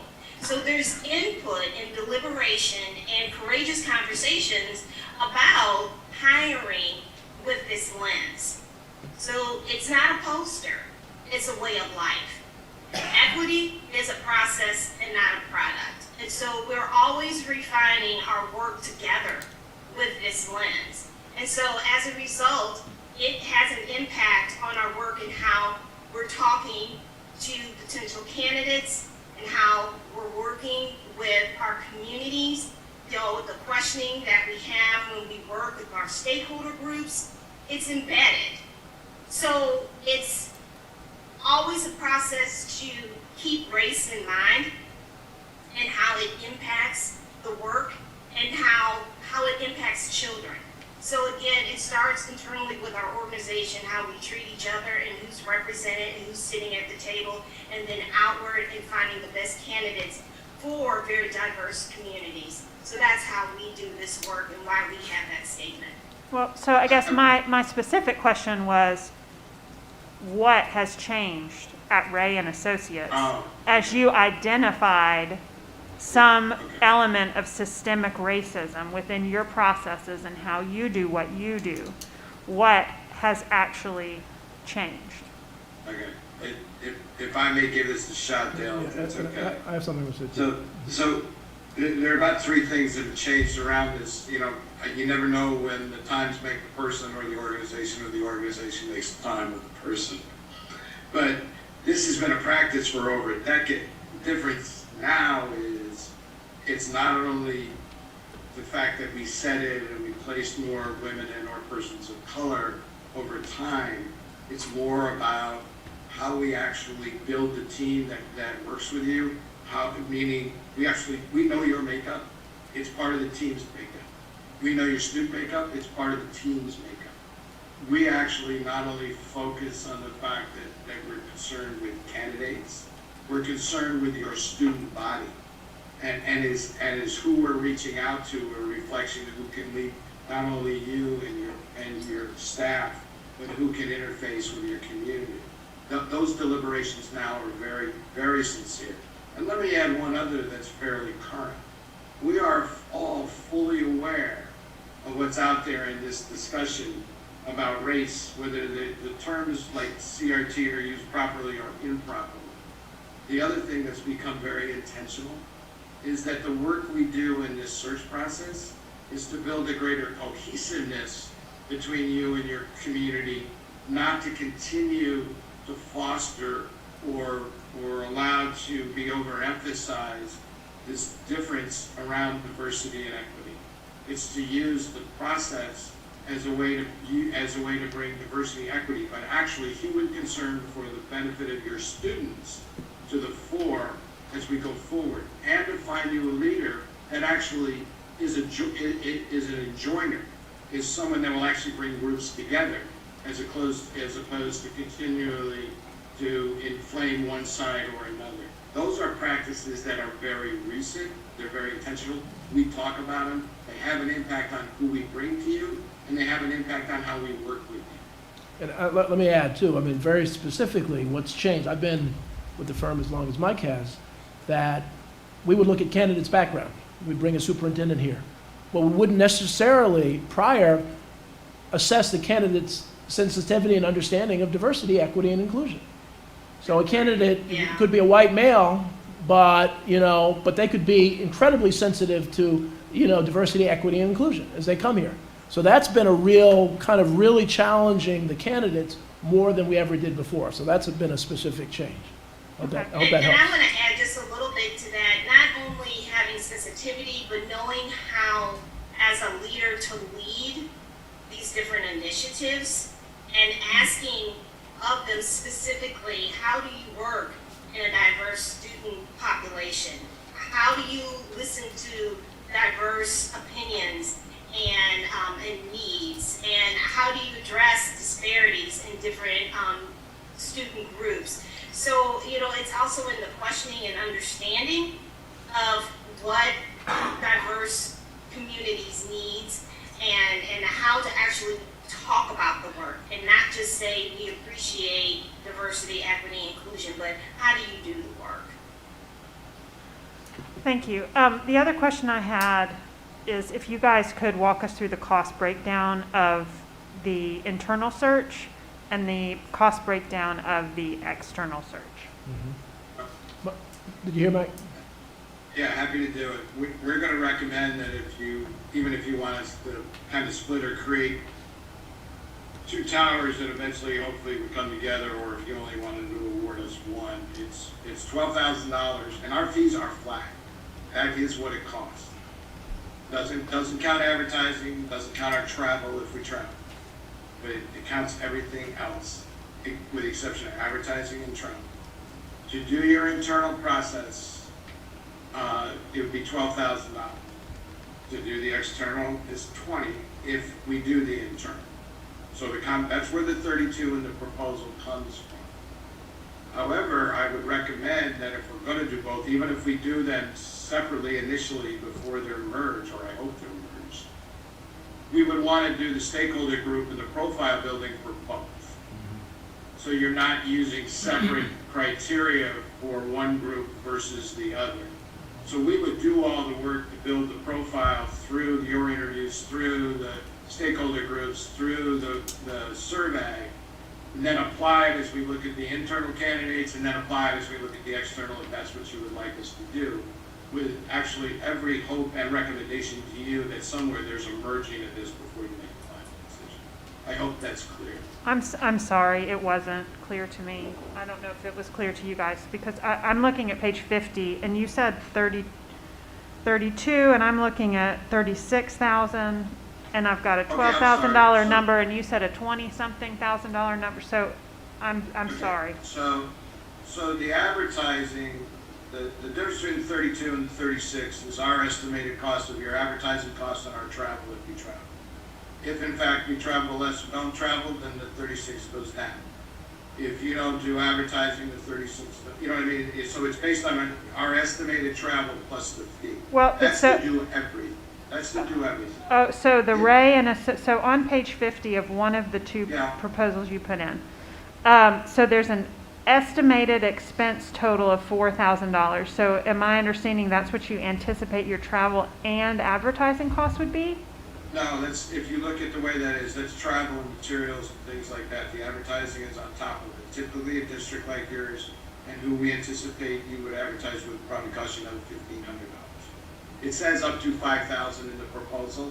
I've never seen anybody get $5,000. It's $5,000 if you bought everything on our advertising list, which we would recommend you do. Okay, so looking at page 50 then, we would estimate $3,500 in travel, $500 in shipping, Yeah. $4,000 in additional expenses, 32, so we've got a $36,000 line item for the search and the $4,000 in expenses. And then we add the 35, and then we add, you're saying 1,500, and we add, The 36 includes the expenses and the travel. We just broke it out for you. The total number you could expect without the advertising is $36,000 if we travel to do it. The only breakup I gave you was $12,000 if we only did the internal candidates. so this chunk up here does not, this 35 plus 500, it gives me this 4,000. Right, right, it's not duplicate, yeah. Okay, it's not so duplicate. 36,000. Yeah. And then if we were to do the option one that was $12,000, and we didn't find a candidate, does that money roll into the next 36? Is that what you were saying? Yes. It So- would be a total. It wouldn't be 36 on top of the 12. 12 is part of this. Right. Okay, okay, 36 is the total cost. It's a okay. total cost. All right, thanks. Plus advertising. No, that includes advertising. No, It doesn't include advertising. it doesn't. It's plus Oh, advertising Yeah. and the plus 2,000 of 36 travel plus for the everything. candidate. Yeah, I calculated 50 when I did it all once You calculated 50 all in? like if, in a worst case scenario. or Worst not, case. Like, Okay. we'd have to have the candidates travel and pay 2,000 per candidate. That does not include the candidates travel. Yeah, exactly. Right, So, right. so I'm saying if we had the candidates travel, we'd add at most Yeah. $2,000 per candidate. Okay, worst case scenario. All right, That's thanks. fair. Just trying to get apples to apples to apples here. Mm-hmm. Thank you for the question. Any other questions? Anyone else? All right. Thank you very much. Mr. Caldwell, is that Yeah, the final The thing I would s- conclusion? Yeah, I just, as a fellow school board member, I'd say, obviously, this is the most important thing that school board members do. Yep. And, hiring this, and so I would, just, this is an amazing district, and I just, this is so important. We'd love to work with you on this, you know, we take it as seriously as you do, and I think we could work very well together. So, Well, we thank you for being here in person. Thank you all, Dr. Hall and Mr. Collins, for joining us, and definitely appreciate your time and the presentation. Mr. Chairman, if I... Oh, I'm sorry. if I Yes, might- Mrs. no, DeCamp. You're fine. Just very briefly, just revisiting the Sunshine Law. In accordance with the Sunshine Law, this whole thing is a matter of public record throughout, including any communication. So that would be, just as it was last time, the whole process would be a matter of public record in accordance with the law, just to clarify. But to the question of, until they inform us, the search of candidates is, they keep private except in information toward us. If they're informing you, it's a Yeah. matter of public Yeah, record. if they inform us, it's public record. Right. But they can be doing whatever they need to be doing. in the Their background. internal operations Yeah. are what they are, yes, but for our purposes, yeah. Yep. Thank you. All right. Thank you again. Thank you very much. you're done. Thank you. Sherry, can we do, Thank you. we did something about this, the temperature in here, we're all about to freeze. Turn it up. Right there. Oh, my cold.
He's like getting this text ready for me, like while he's like in the operating room. All right, Kim, we're back with you.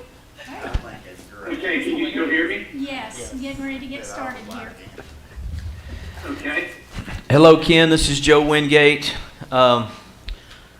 It is good to see you again. I was hoping we wouldn't see you again for a while, but good to see you again. Good to see you too, but I understand perfectly. All right, I think we're ready. So if you want to begin, you've got the floor. Okay, thank you. And I'm using my phone, so I have better audio quality. If there's a point in time that you can't hear me, just wave at me or let me know, and I'll try to speak up a little louder. Well, first of all, let me apologize for not being able to be there in person. I would much prefer in person, but due to a little visit to the doctor yesterday, it curtailed my travel. So thank you for allowing me to join by Zoom. Also, normally I would have one of my colleagues here with me, but they had prior meetings scheduled, but I wanted to meet your schedule. So that's why you have me by myself, but it would be a team effort. But it's good to see you again. I see a few familiar faces there. What I would like to do real quickly is just give a little more of an introduction of myself, talk a little bit about our process and our proposal, and then really get to your questions, because what I don't want to do is insult your intelligence by going over the proposal in a lot of detail. I trust you all have had a chance to look at it. And I'd rather make sure that I answer the questions that are on your mind so you're getting the information that you want to make a good decision. So if that's okay with you, I'll start with a real quick intro and move into a quick overview of the value that we can bring. For those of you that don't know me, my name is Ken Carrick. I'm a first-generation college student, North Carolina native, trained as an accountant. Went to college basically to play sports. And I'll tell you that's exactly how I chose where I went to school. Ended up getting a master's degree from Wake Forest. And then almost 36 years ago, got into search business. So I am not a retired superintendent. I'm not a retired educator. My profession, for the vast majority of my professional life, has been as a search consultant. I really got interested in education searches because I have 27-year-old twins that are pretty good students, and then I have a daughter who will be 22 tomorrow. She has Down syndrome, and her needs educationally were drastically different. Also, I have dabbled in teaching and coaching a little bit, so about 20-some years ago, I tried to figure out how I could marry my profession as a search professional with my passion for education. And the way to do that was to do searches for educational institutions. So I had a colleague, Jenny DeLoach. Some of you that were involved in the search last time may remember her. She and I started out and basically built a practice within our previous firm. A little over a year ago, we joined Buffkin Baker. Buffkin Baker is headquartered in Nashville, Tennessee.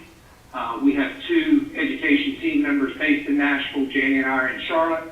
And the practice head is one of our managing partners, Martin Baker, is headquartered in Winston. We moved to Buffkin Baker because it was a much bigger practice. It was a practice that was better resourced in the education area, and we thought it would allow us to be part of a team that could provide better services to our clients. So we made the move, and it's been great. But for those of you that know me from the last search, we were with a different firm at that time, much smaller footprint. So that's the last thing I'll tell you about myself, is I have sat on two boards. So I've actually sat in your seat for two different organizations that hired a CEO. One happened to be a school board, although it's a private school, and one happens to be a governmental entity where I still sit on the board. And we did a CEO search last May. So I have an appreciation for what you're going through, because I have literally sat in your seat as recently as about a year and a half ago. So that's a little bit about me and how I got here. As you probably read, Buffkin Baker has a much bigger practice than just education. We do all kinds of education searches, from small private liberal arts to big flagship universities to private and secondary, private and public secondary institutions. We also do nonprofit. So that's kind of the breadth of our experience as a firm. As it relates to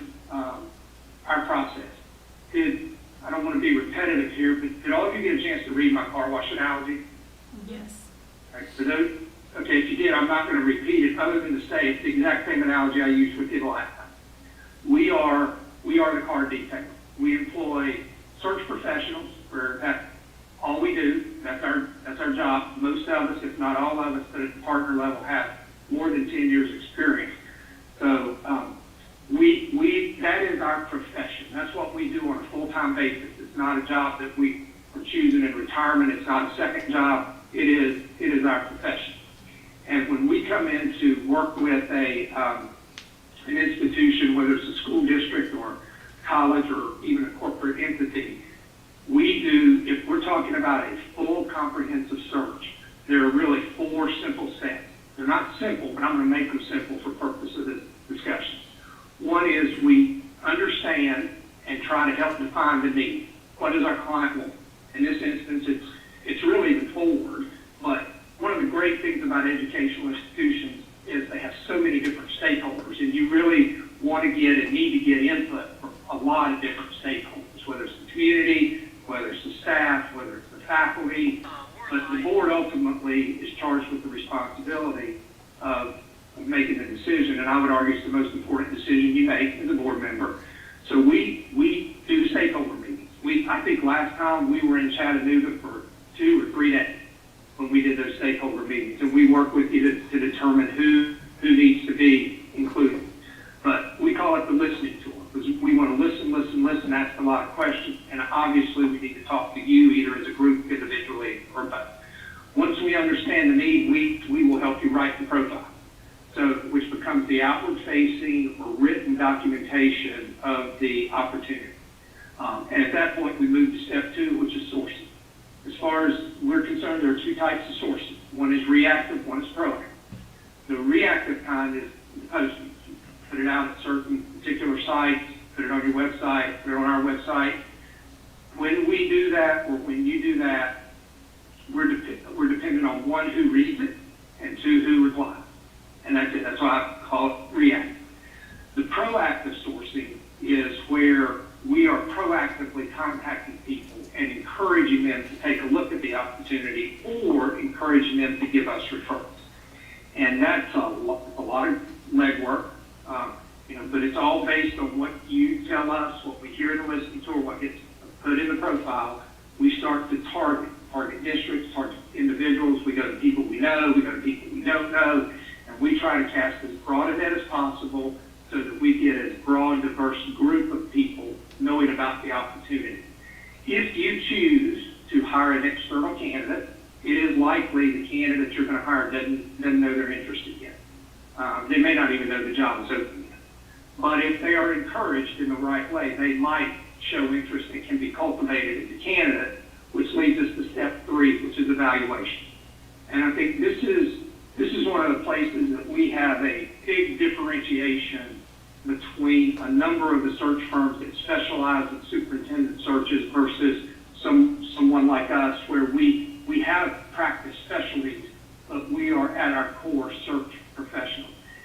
Before we recommend anybody to you as a board, we interview them multiple times. We collect their materials, we have phone conversations with them. Usually one of my colleagues, probably Janie, has a substantial phone interview, and then ultimately I would interview them in person. In this day and age, that's typically by Zoom, but if we can do it in person, we do it in person. But the objective is we want to get multiple data points so that by the time we share information with you, which we can do through a confidential portal, and we would also meet with you, we will talk you through each candidate so that you have a lot more information than just what you read. I refer to that as my Friday afternoon Paul Harvey rest of the story. We want to tell you about the person behind the resume, not just give you a resume and say, tell us what you think, without any information. And we'll be there to answer questions, because by the time we present them to you, we've probably spent close to 4 hours with them, either on the phone or via Zoom. At the point we make that recommendation based on our evaluation, and in a search like this, it would be common for us to present to you probably between 8 to 12 candidates, most likely. If we come in and hand you 50 resumes, you should fire us, because that means we haven't done what you paid us to do. You're paying us to take a lot of the legwork off of you up front and make your job easy. We do all that grunt work, so that by the time we make a presentation to you and give you all this information, you are looking at pre-vetted, qualified candidates. And then you start your evaluation, and we shift to advisory. Be very clear, this is your process. We're there to give you advice. We're there to give you our opinions. And the advice may be on candidate evaluation, it may be on interview process, it could be on a number of different things. But ultimately, in that evaluation process, we're there to partner with you to help you go through an efficient, thorough process that allows you to make the best decision possible. I'll interject here, there are no risk-free decisions. We're dealing with people. So, however, if we follow and help you follow a disciplined, methodical process that's thorough, we minimize the chance, or you minimize the chance of making a mistake. You can't totally eliminate it. That's just the way it is when you're hiring leaders. And then the last stage is we help you close the deal. We make sure that the background checks are done. We'll check references. We'll advise you on the contract. I know last time, once the contract happened, that really got into Scott's domain, and y'all really didn't need that part of our service. But we like to be part of that if you want us to be. We will be as involved as you will let us be, because we have a fiduciary responsibility to act as your advisor. We're not the decision maker, we just act as your advisor. And in the end, if we can make your job easy on the front end and hard on the back end, and if you have a difficult choice, then we feel like we've done our job and helped you get to a better place. And that's really kind of a 10-minute description or less of a very complicated process, and that's really the full search. I know that in the proposal, or in the RFP, and then in our proposal, you asked for some options, and I tried to delineate those. Maybe this is the time to say, if we do a full search, internal candidates are always included if there are internal candidates. So that is a standard practice for us. And if you recall, the last time, I think there were 2 or 3 internal candidates that I interviewed. I think there were at least 2, but they're included in the full search process. So lastly, what I'll say, what are the differentiators? Go back to my car wash analogy. All searches might sound the same, they might look the same on the surface, but there is a big differentiation, and if you kind of peel back the onion. These aren't in any particular order, but we are a member of the Association of Executive Search Consultants. There are only about 250 firms worldwide that are members. Our firm has no accrediting agency. We have no bar association. We have no CPA association. The closest thing we have is this peer-reviewed professional association. And why that is important is there is a code of ethics and professional practice guidelines that we adhere to. One of those guidelines, you don't recruit from your client. There are a couple exceptions that the client has to agree to, but for the most part, you do not recruit from your client. Another one is you don't parallel process. Parallel process means that you're presenting the same candidate to multiple clients at the same time.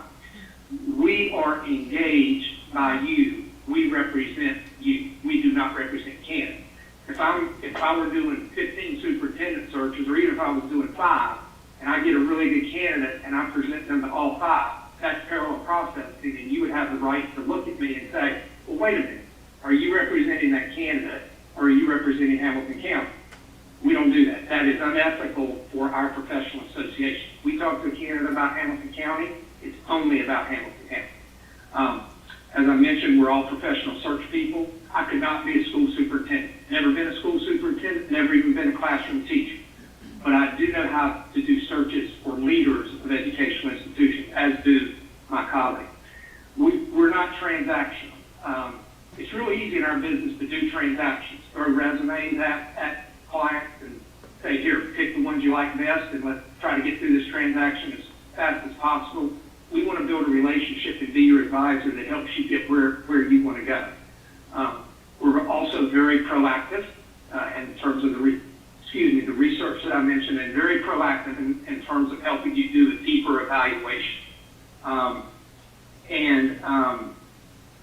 So I think those are probably, well, let me go back to the proactive for a minute. That also means we're not just, it's real easy to find people that want to leave and make a move. That's not hard. The real skill is trying to expand the candidate pool to get to those people that may be interested, may be highly qualified, but need to be encouraged to apply. And there have been some statistics or some things written that particularly to diversify your pool, underrepresented groups sometimes will apply in greater numbers if they are encouraged to apply or are contacted proactively rather than just answering an ad. So those are kind of sort of a list of the things that I think we bring value that may differentiate us a little bit. That's probably not an all-inclusive list, but I have probably talked long enough. I think I've hit the high point. I'll stop right there and let you guys throw questions at me, and I'll answer them as best I can. All right, any questions for Mr. Carey? Mr. Perez? So I just want to understand, when I read your proposal, I guess one of the concerns I had, and you're presenting it as a strength, so help me with that, but was really the fact that you are so broad as a firm in your search that I thought possibly the list of candidates might be reduced because you're not focused on education, but walk me through that a little bit as to how that is an advantage for your firm. I think it's an advantage in several ways. One, we don't come with any preconceived notions of what you need or don't need relative to a bank of quote-unquote candidates we have in the database. All right? Secondly, it's real tempting to rely on a quote bank of candidates in a resume just to go pull out names and send them because it's quick, it doesn't take a lot of effort, and they're in the database.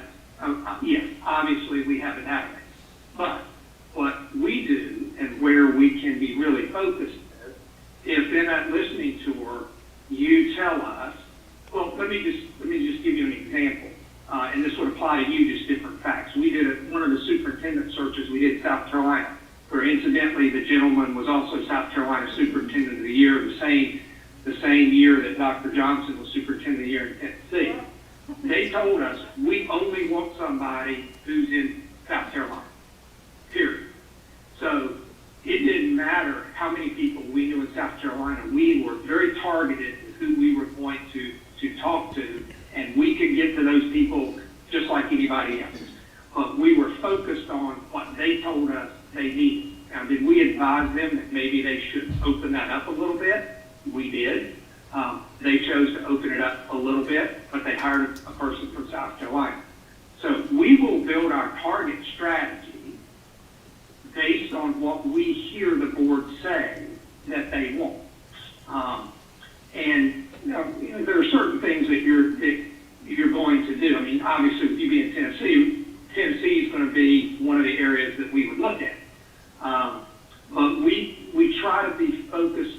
We come in and are focused on what you want, not on just saying, oh, we've got a big database and we can go to all these superintendents.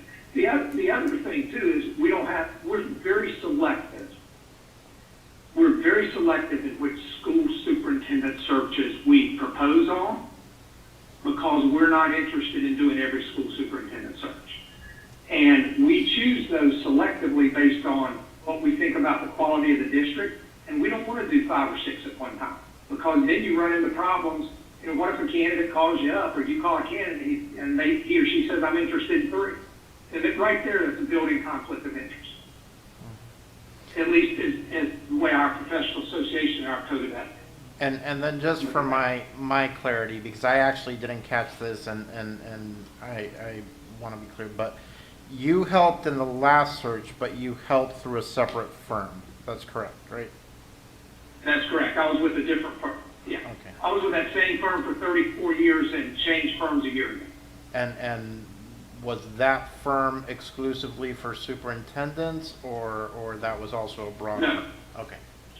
They were not. Same type of firm, just smaller. Okay. Okay. That's smaller, and they were actually, and this is one of the main reasons Dr. Baker, they were more focused on corporate searches. Okay. There was no higher ed team except me and my colleague Janie DeLoach, and we both moved to Dr. Baker to be part of a much broader education team. All right, thank you. Ms. Robbins?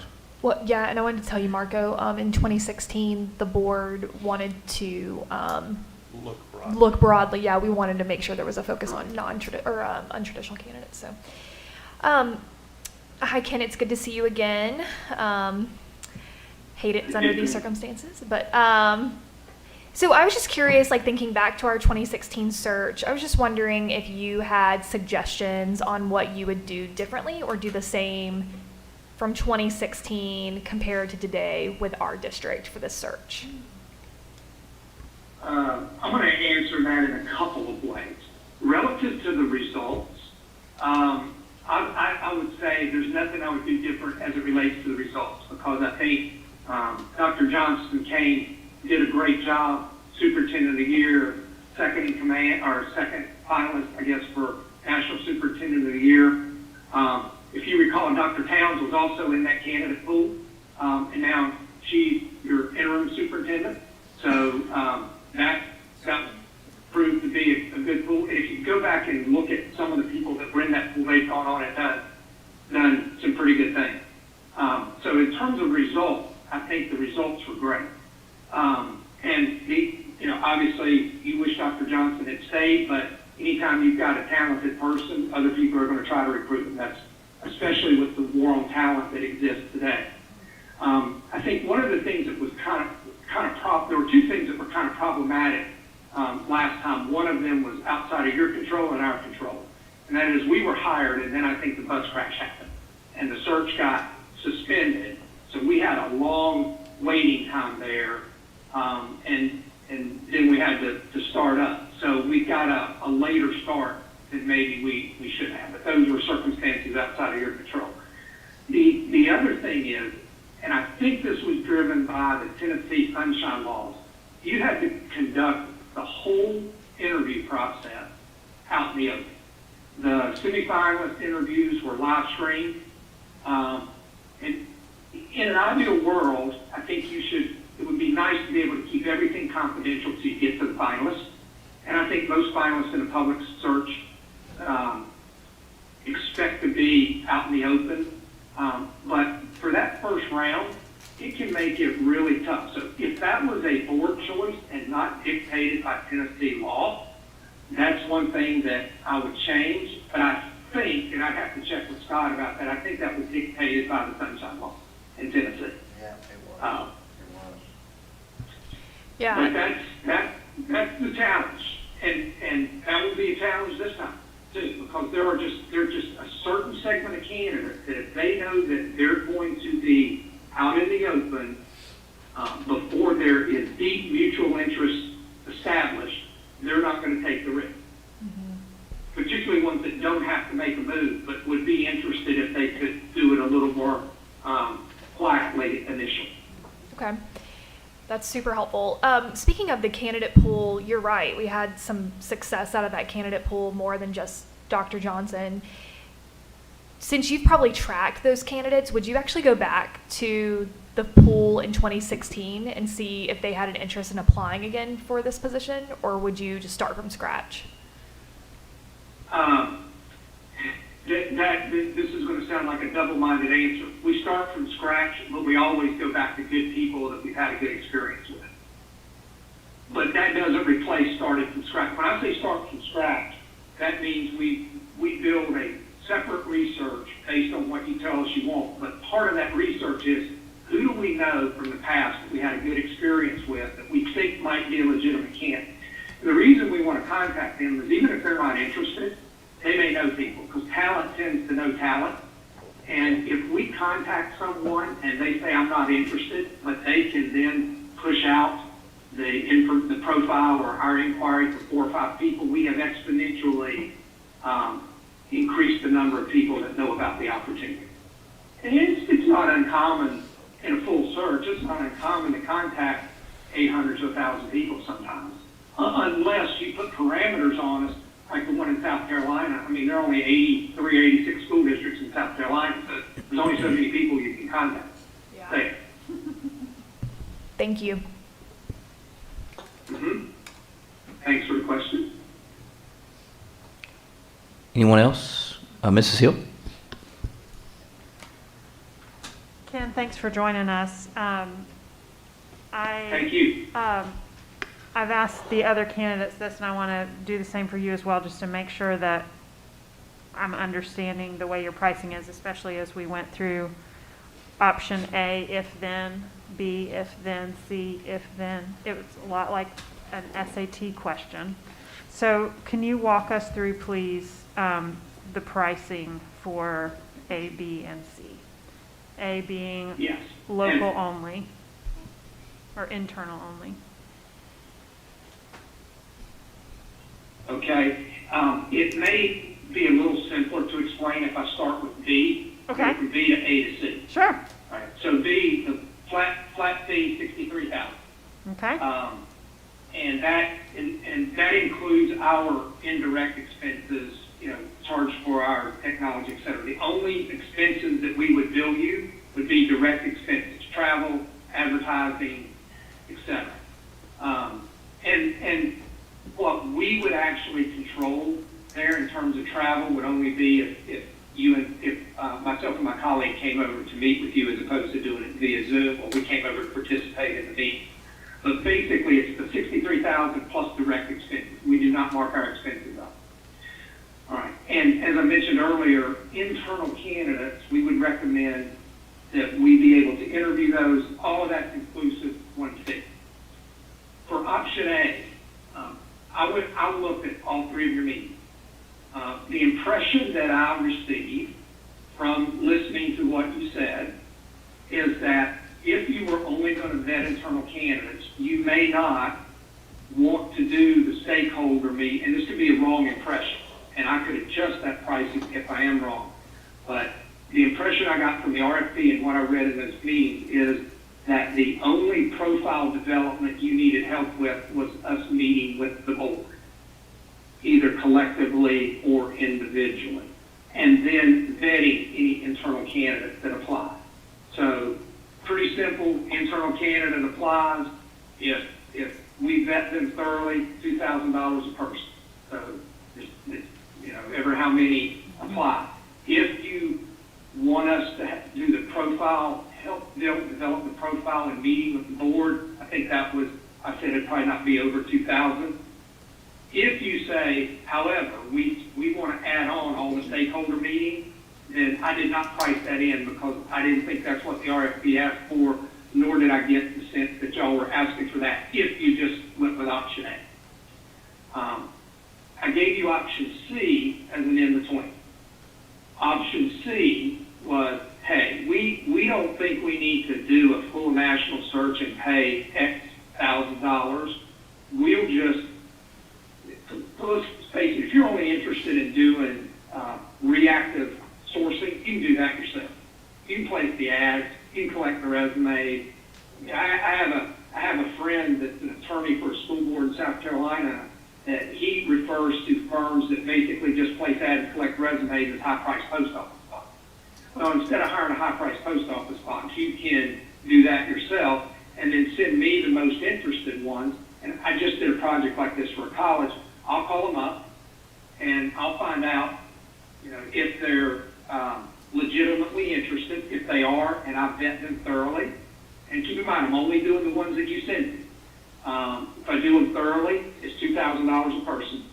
If, I call them and we find out for some reason, hey, they're not going to move and they're not a legitimate candidate, it's a 15-minute conversation, I just charge you a nominal fee and they're done and I report all that back to you. But I was trying to recognize that what I heard about maybe not doing a full search, but you might want some comparisons for internals and still being price sensitive to work within the parameters you guys are talking about. Okay. But all of that is open to adjustment based on what you want or need. Okay, yeah, and But obviously, we think the best value is the full search. Okay, and yeah, we as a board have not made that final decision yet as to how we want to proceed. So I appreciate the flexibility that you're offering. So in your professional opinion, a district like ours, specifically ours, we've come a long way in the last 4 years. Help me understand the pros and cons of a quick and dirty search versus a detail search like what you're suggesting in item B. So typically, there are two ways to deal with internal candidates, and I'm going to work my way to answer your question. One way is you make an up or down decision before you even go to a search. And that up or down decision might include, as option A asks for, some outside help in vetting them. But essentially, you're going to you decide on the internal candidates before you ever go outside. The second option is you let them compete in a thorough search process, and they are compared, just like everybody else, against the same standards. Not only the standards in the profile, but also against outside candidates. As you might expect, kind of biased opinion, we think the latter is better for several reasons. One is, in a competitive, thorough process, as board members, you can say to your board mates and to the community, we followed a thorough process that was objective, and whoever wins, internal or external, was the best that we could find. And that is somewhat of a validation if an internal candidate gets the job. The other thing that I have found as clients have gone through a full search process and included the internal candidates is you as board members and whoever else you have interact with candidates and the search process that you design, they get to know the internal candidates better. In most of the searches that I sat in your seat, we had internal candidates. In one, we selected the internal candidate, and one we did not. We had a search for a governmental entity at the very beginning. They told us quite the opposite of what I heard in your meetings. They said, we will never hire an internal candidate. We want you to interview them, but we're never going to hire them. We went back to them after interviewing internal and external, and we said, you really need to consider this internal candidate. She's as good as everybody else. She got the job on a 9-0 vote and is, I think, in her third contract. Had them go the other ways as well. But the point was, it was a competitive process that people could look at and say, level playing field, we got the candidate, we vetted them against the same standard and compared them to each other so they were comfortable that they had made the best choice they could make. And, I think that is the value of doing a full search. But it all comes down to what you want. If there's a majority board opinion and you guys collectively agree that, hey, we've got the candidate internally, we're just not sure which one, then that's a little different decision-making process. But I think it likely serves you better in the big picture if you have a competitive search process that's objective and thorough. Thank you very much. All right, anyone else?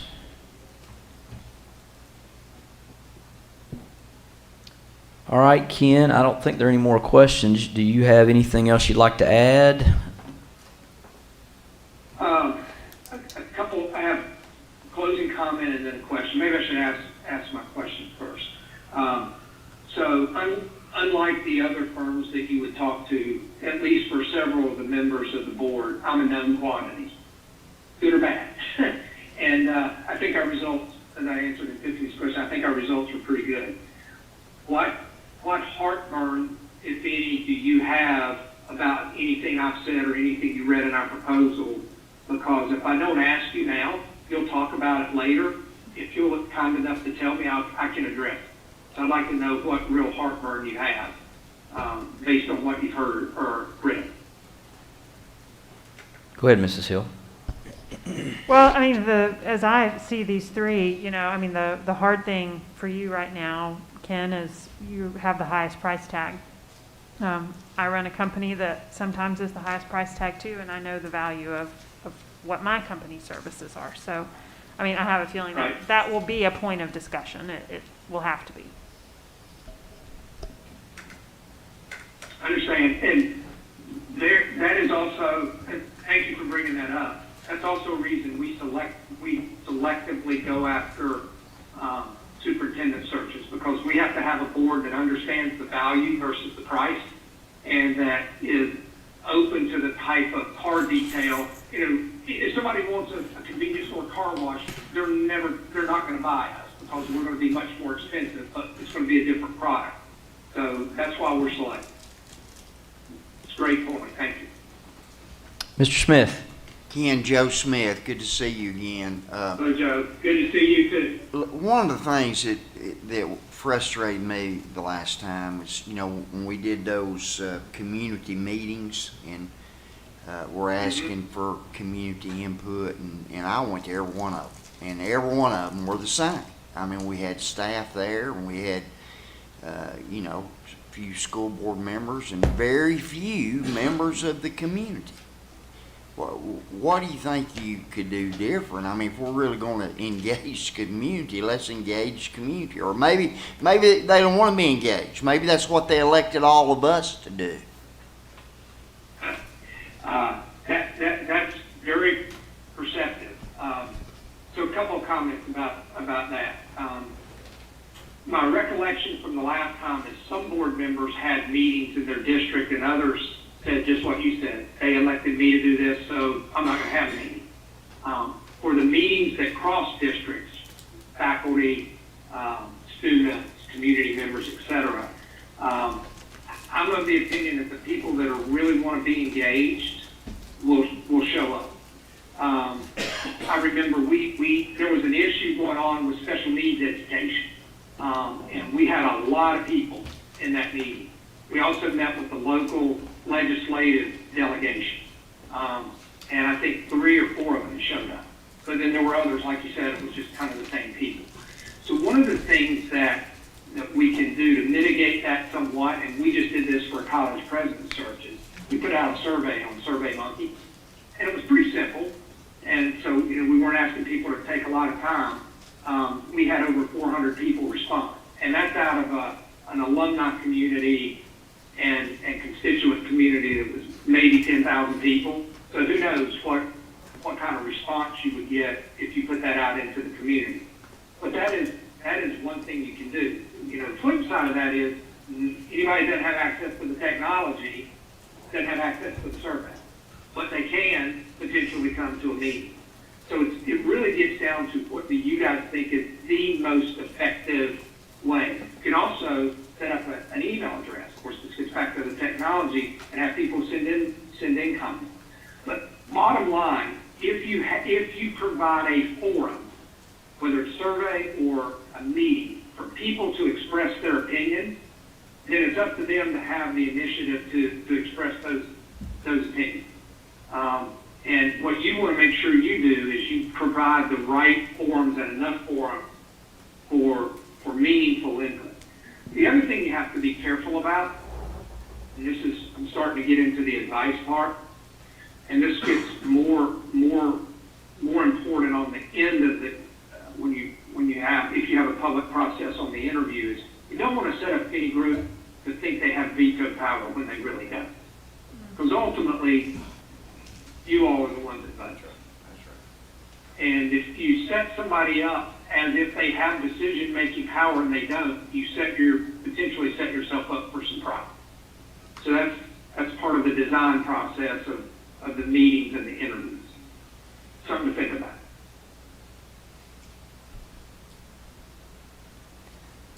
Right, anyone else?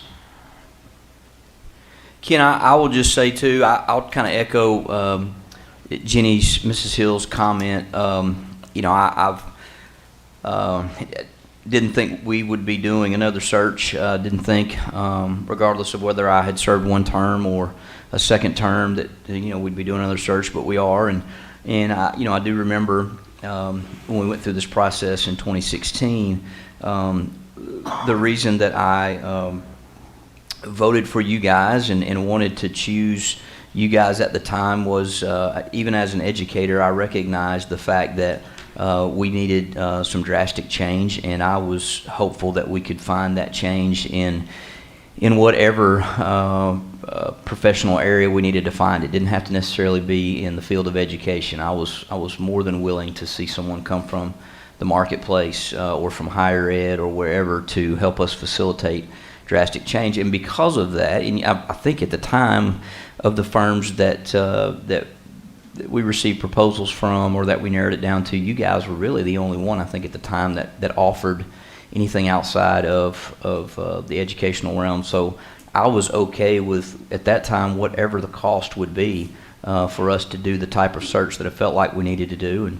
And I felt like this last go round that we're in such a better place that maybe we wouldn't have to do as extensive a search as we had done previously, because I was hopeful and am hopeful that there will be folks who are much more interested in our district now than they would have been back then, because again of the momentum that we have and the improvement, the continued improvement every year of our school system. So I thank you for in your proposal the options. I am thankful for the options. So that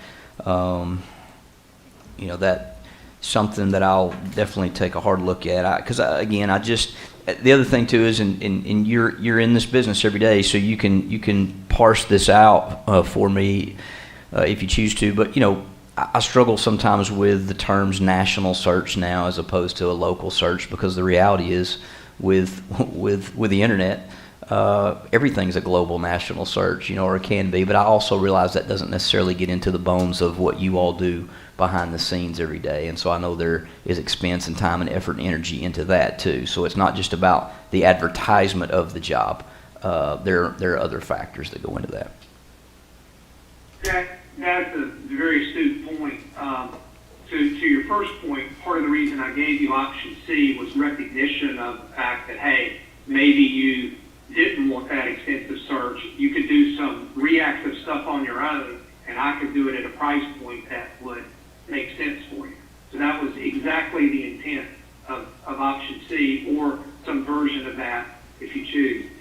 As far as the national search, the great thing about education, whether it's higher ed or secondary ed, educational entities put everything on the website. Contact information, everything. Where the skill comes in, and where I think the fact that we're all professional search people, is once you get the person on the phone, how are you presenting your client? How much do you know about your client? And then how deep and how skilled are you at doing that initial evaluation? And how thorough is that evaluation? So that when you go into your client, you're not handing them a checklist of 20 attributes that you say they have 8 of and they're missing 3 and they're moderate 5, or you're not just handing your client a resume and a cover letter. You're actually going in and talking to your client and saying, hey, we've met this person. We've spent substantial time. Here's my evaluation, pro and con. That's the skill that you pay for from a real search perspective. It's pretty easy because of the technology to get the names and the contact information, and literally to get resumes. But that's not the skill in our job. Yeah. That's not the skill. Well, and that just reminds me of I remember when you first brought up Brian Johnson's name, and I don't remember at what venue it was, but but also, I think we found this up and comer who's, and I remember at the time saying he's 34 years old, and immediately I'm thinking, 34 years old, what are we talking about? And this guy's, there's no way. But so I hear where you're coming from. And he was the chief academic officer at the time, but this job is fundamentally about leadership. It's fundamentally a leadership job, and somebody with integrity, who has motivation, communication, and leadership skills, and who is got a good track record at what they've done. I call those people first-round drafters. You hired a first-round drafter. Dr. Tam, first-round drafter, and I think she's proven that, with what she's done. I use that athletic analogy, Joe, knowing that some of you, and you've been a coach, but as opposed to a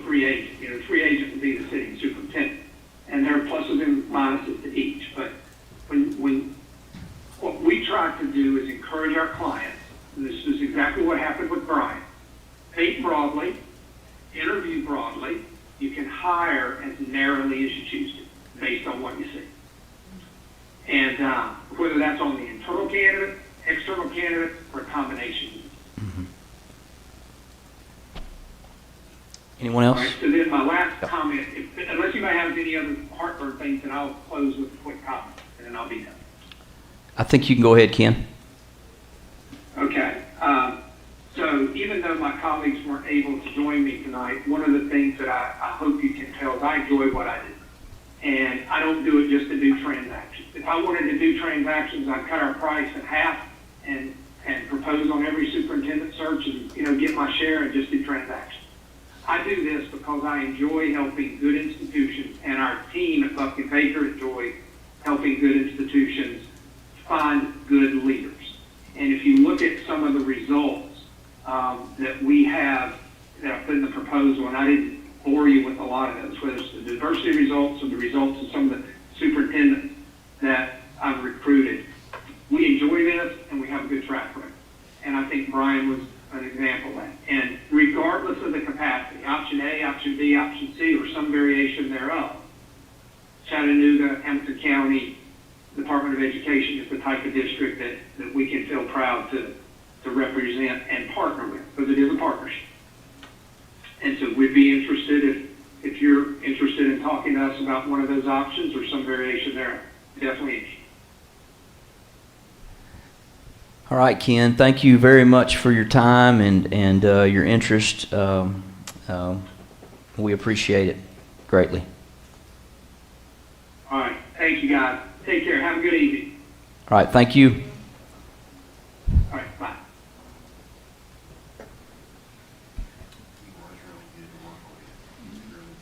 Well, so, I'd listed an action item or asked Ms. Ford to list as an action item, the ability to select a firm here tonight. I will tell you that my preference would be for us to take some time to chew on what we've heard tonight, and with the idea that we could come in here at our meeting next Thursday and come to a decision. Yes, sir. To add that, I would suggest maybe Monday, after our session gathering. Like I'm with you. I feel I need time. I need to process. But I think I'd like to see this keep moving, and so Sure. I would propose Monday if that's not. Well, I tell you what we can do. I think you guys tell me if you don't think this is wise, but I think we could ask Mrs. Ford. Are we able to do that? We still have the time frame that we can place an action item again on, or we'd have to do a special call, won't we? Monday, yeah. Um, After the agenda session. Yeah. Can we do that? We've got enough time for that. Yeah. We can do it. We can do that, and then we can choose to take action Monday if that's the will of everyone, or not. Yeah. You any thoughts on that? And then Thursday. Go ahead, Mrs. Hill. I'm comfortable to do the tally base similar to what we did previously about interim. I'm comfortable to do that tonight, but otherwise I think Monday's great. Yeah, I would be fine with moving forward tonight as well. Or is that what you're saying? Mm-hmm. Okay. But would love to do it Monday if we're gonna wait. I do not want to wait until Thursday. Okay. Any other thoughts? Okay, Mrs. Ford, then let's go ahead and let's plan on that, and then we'll need to communicate that, I guess, to Mrs. Thurman, Mr. Walker, and Mrs. Jones, and just so they'll know that there's an expectation at Monday's meeting, or I guess right after. We're going to do it right after Monday's. Yeah, we'll do. The agenda early. What's that, Joe? So I prefer that because I won't be here next Thursday. Okay. Okay. 6:30. Yeah, we'll just immediately following Okay. our agenda discussion. Okay. All right. Anything else? All right. We are adjourned. Thank you for the mint I had for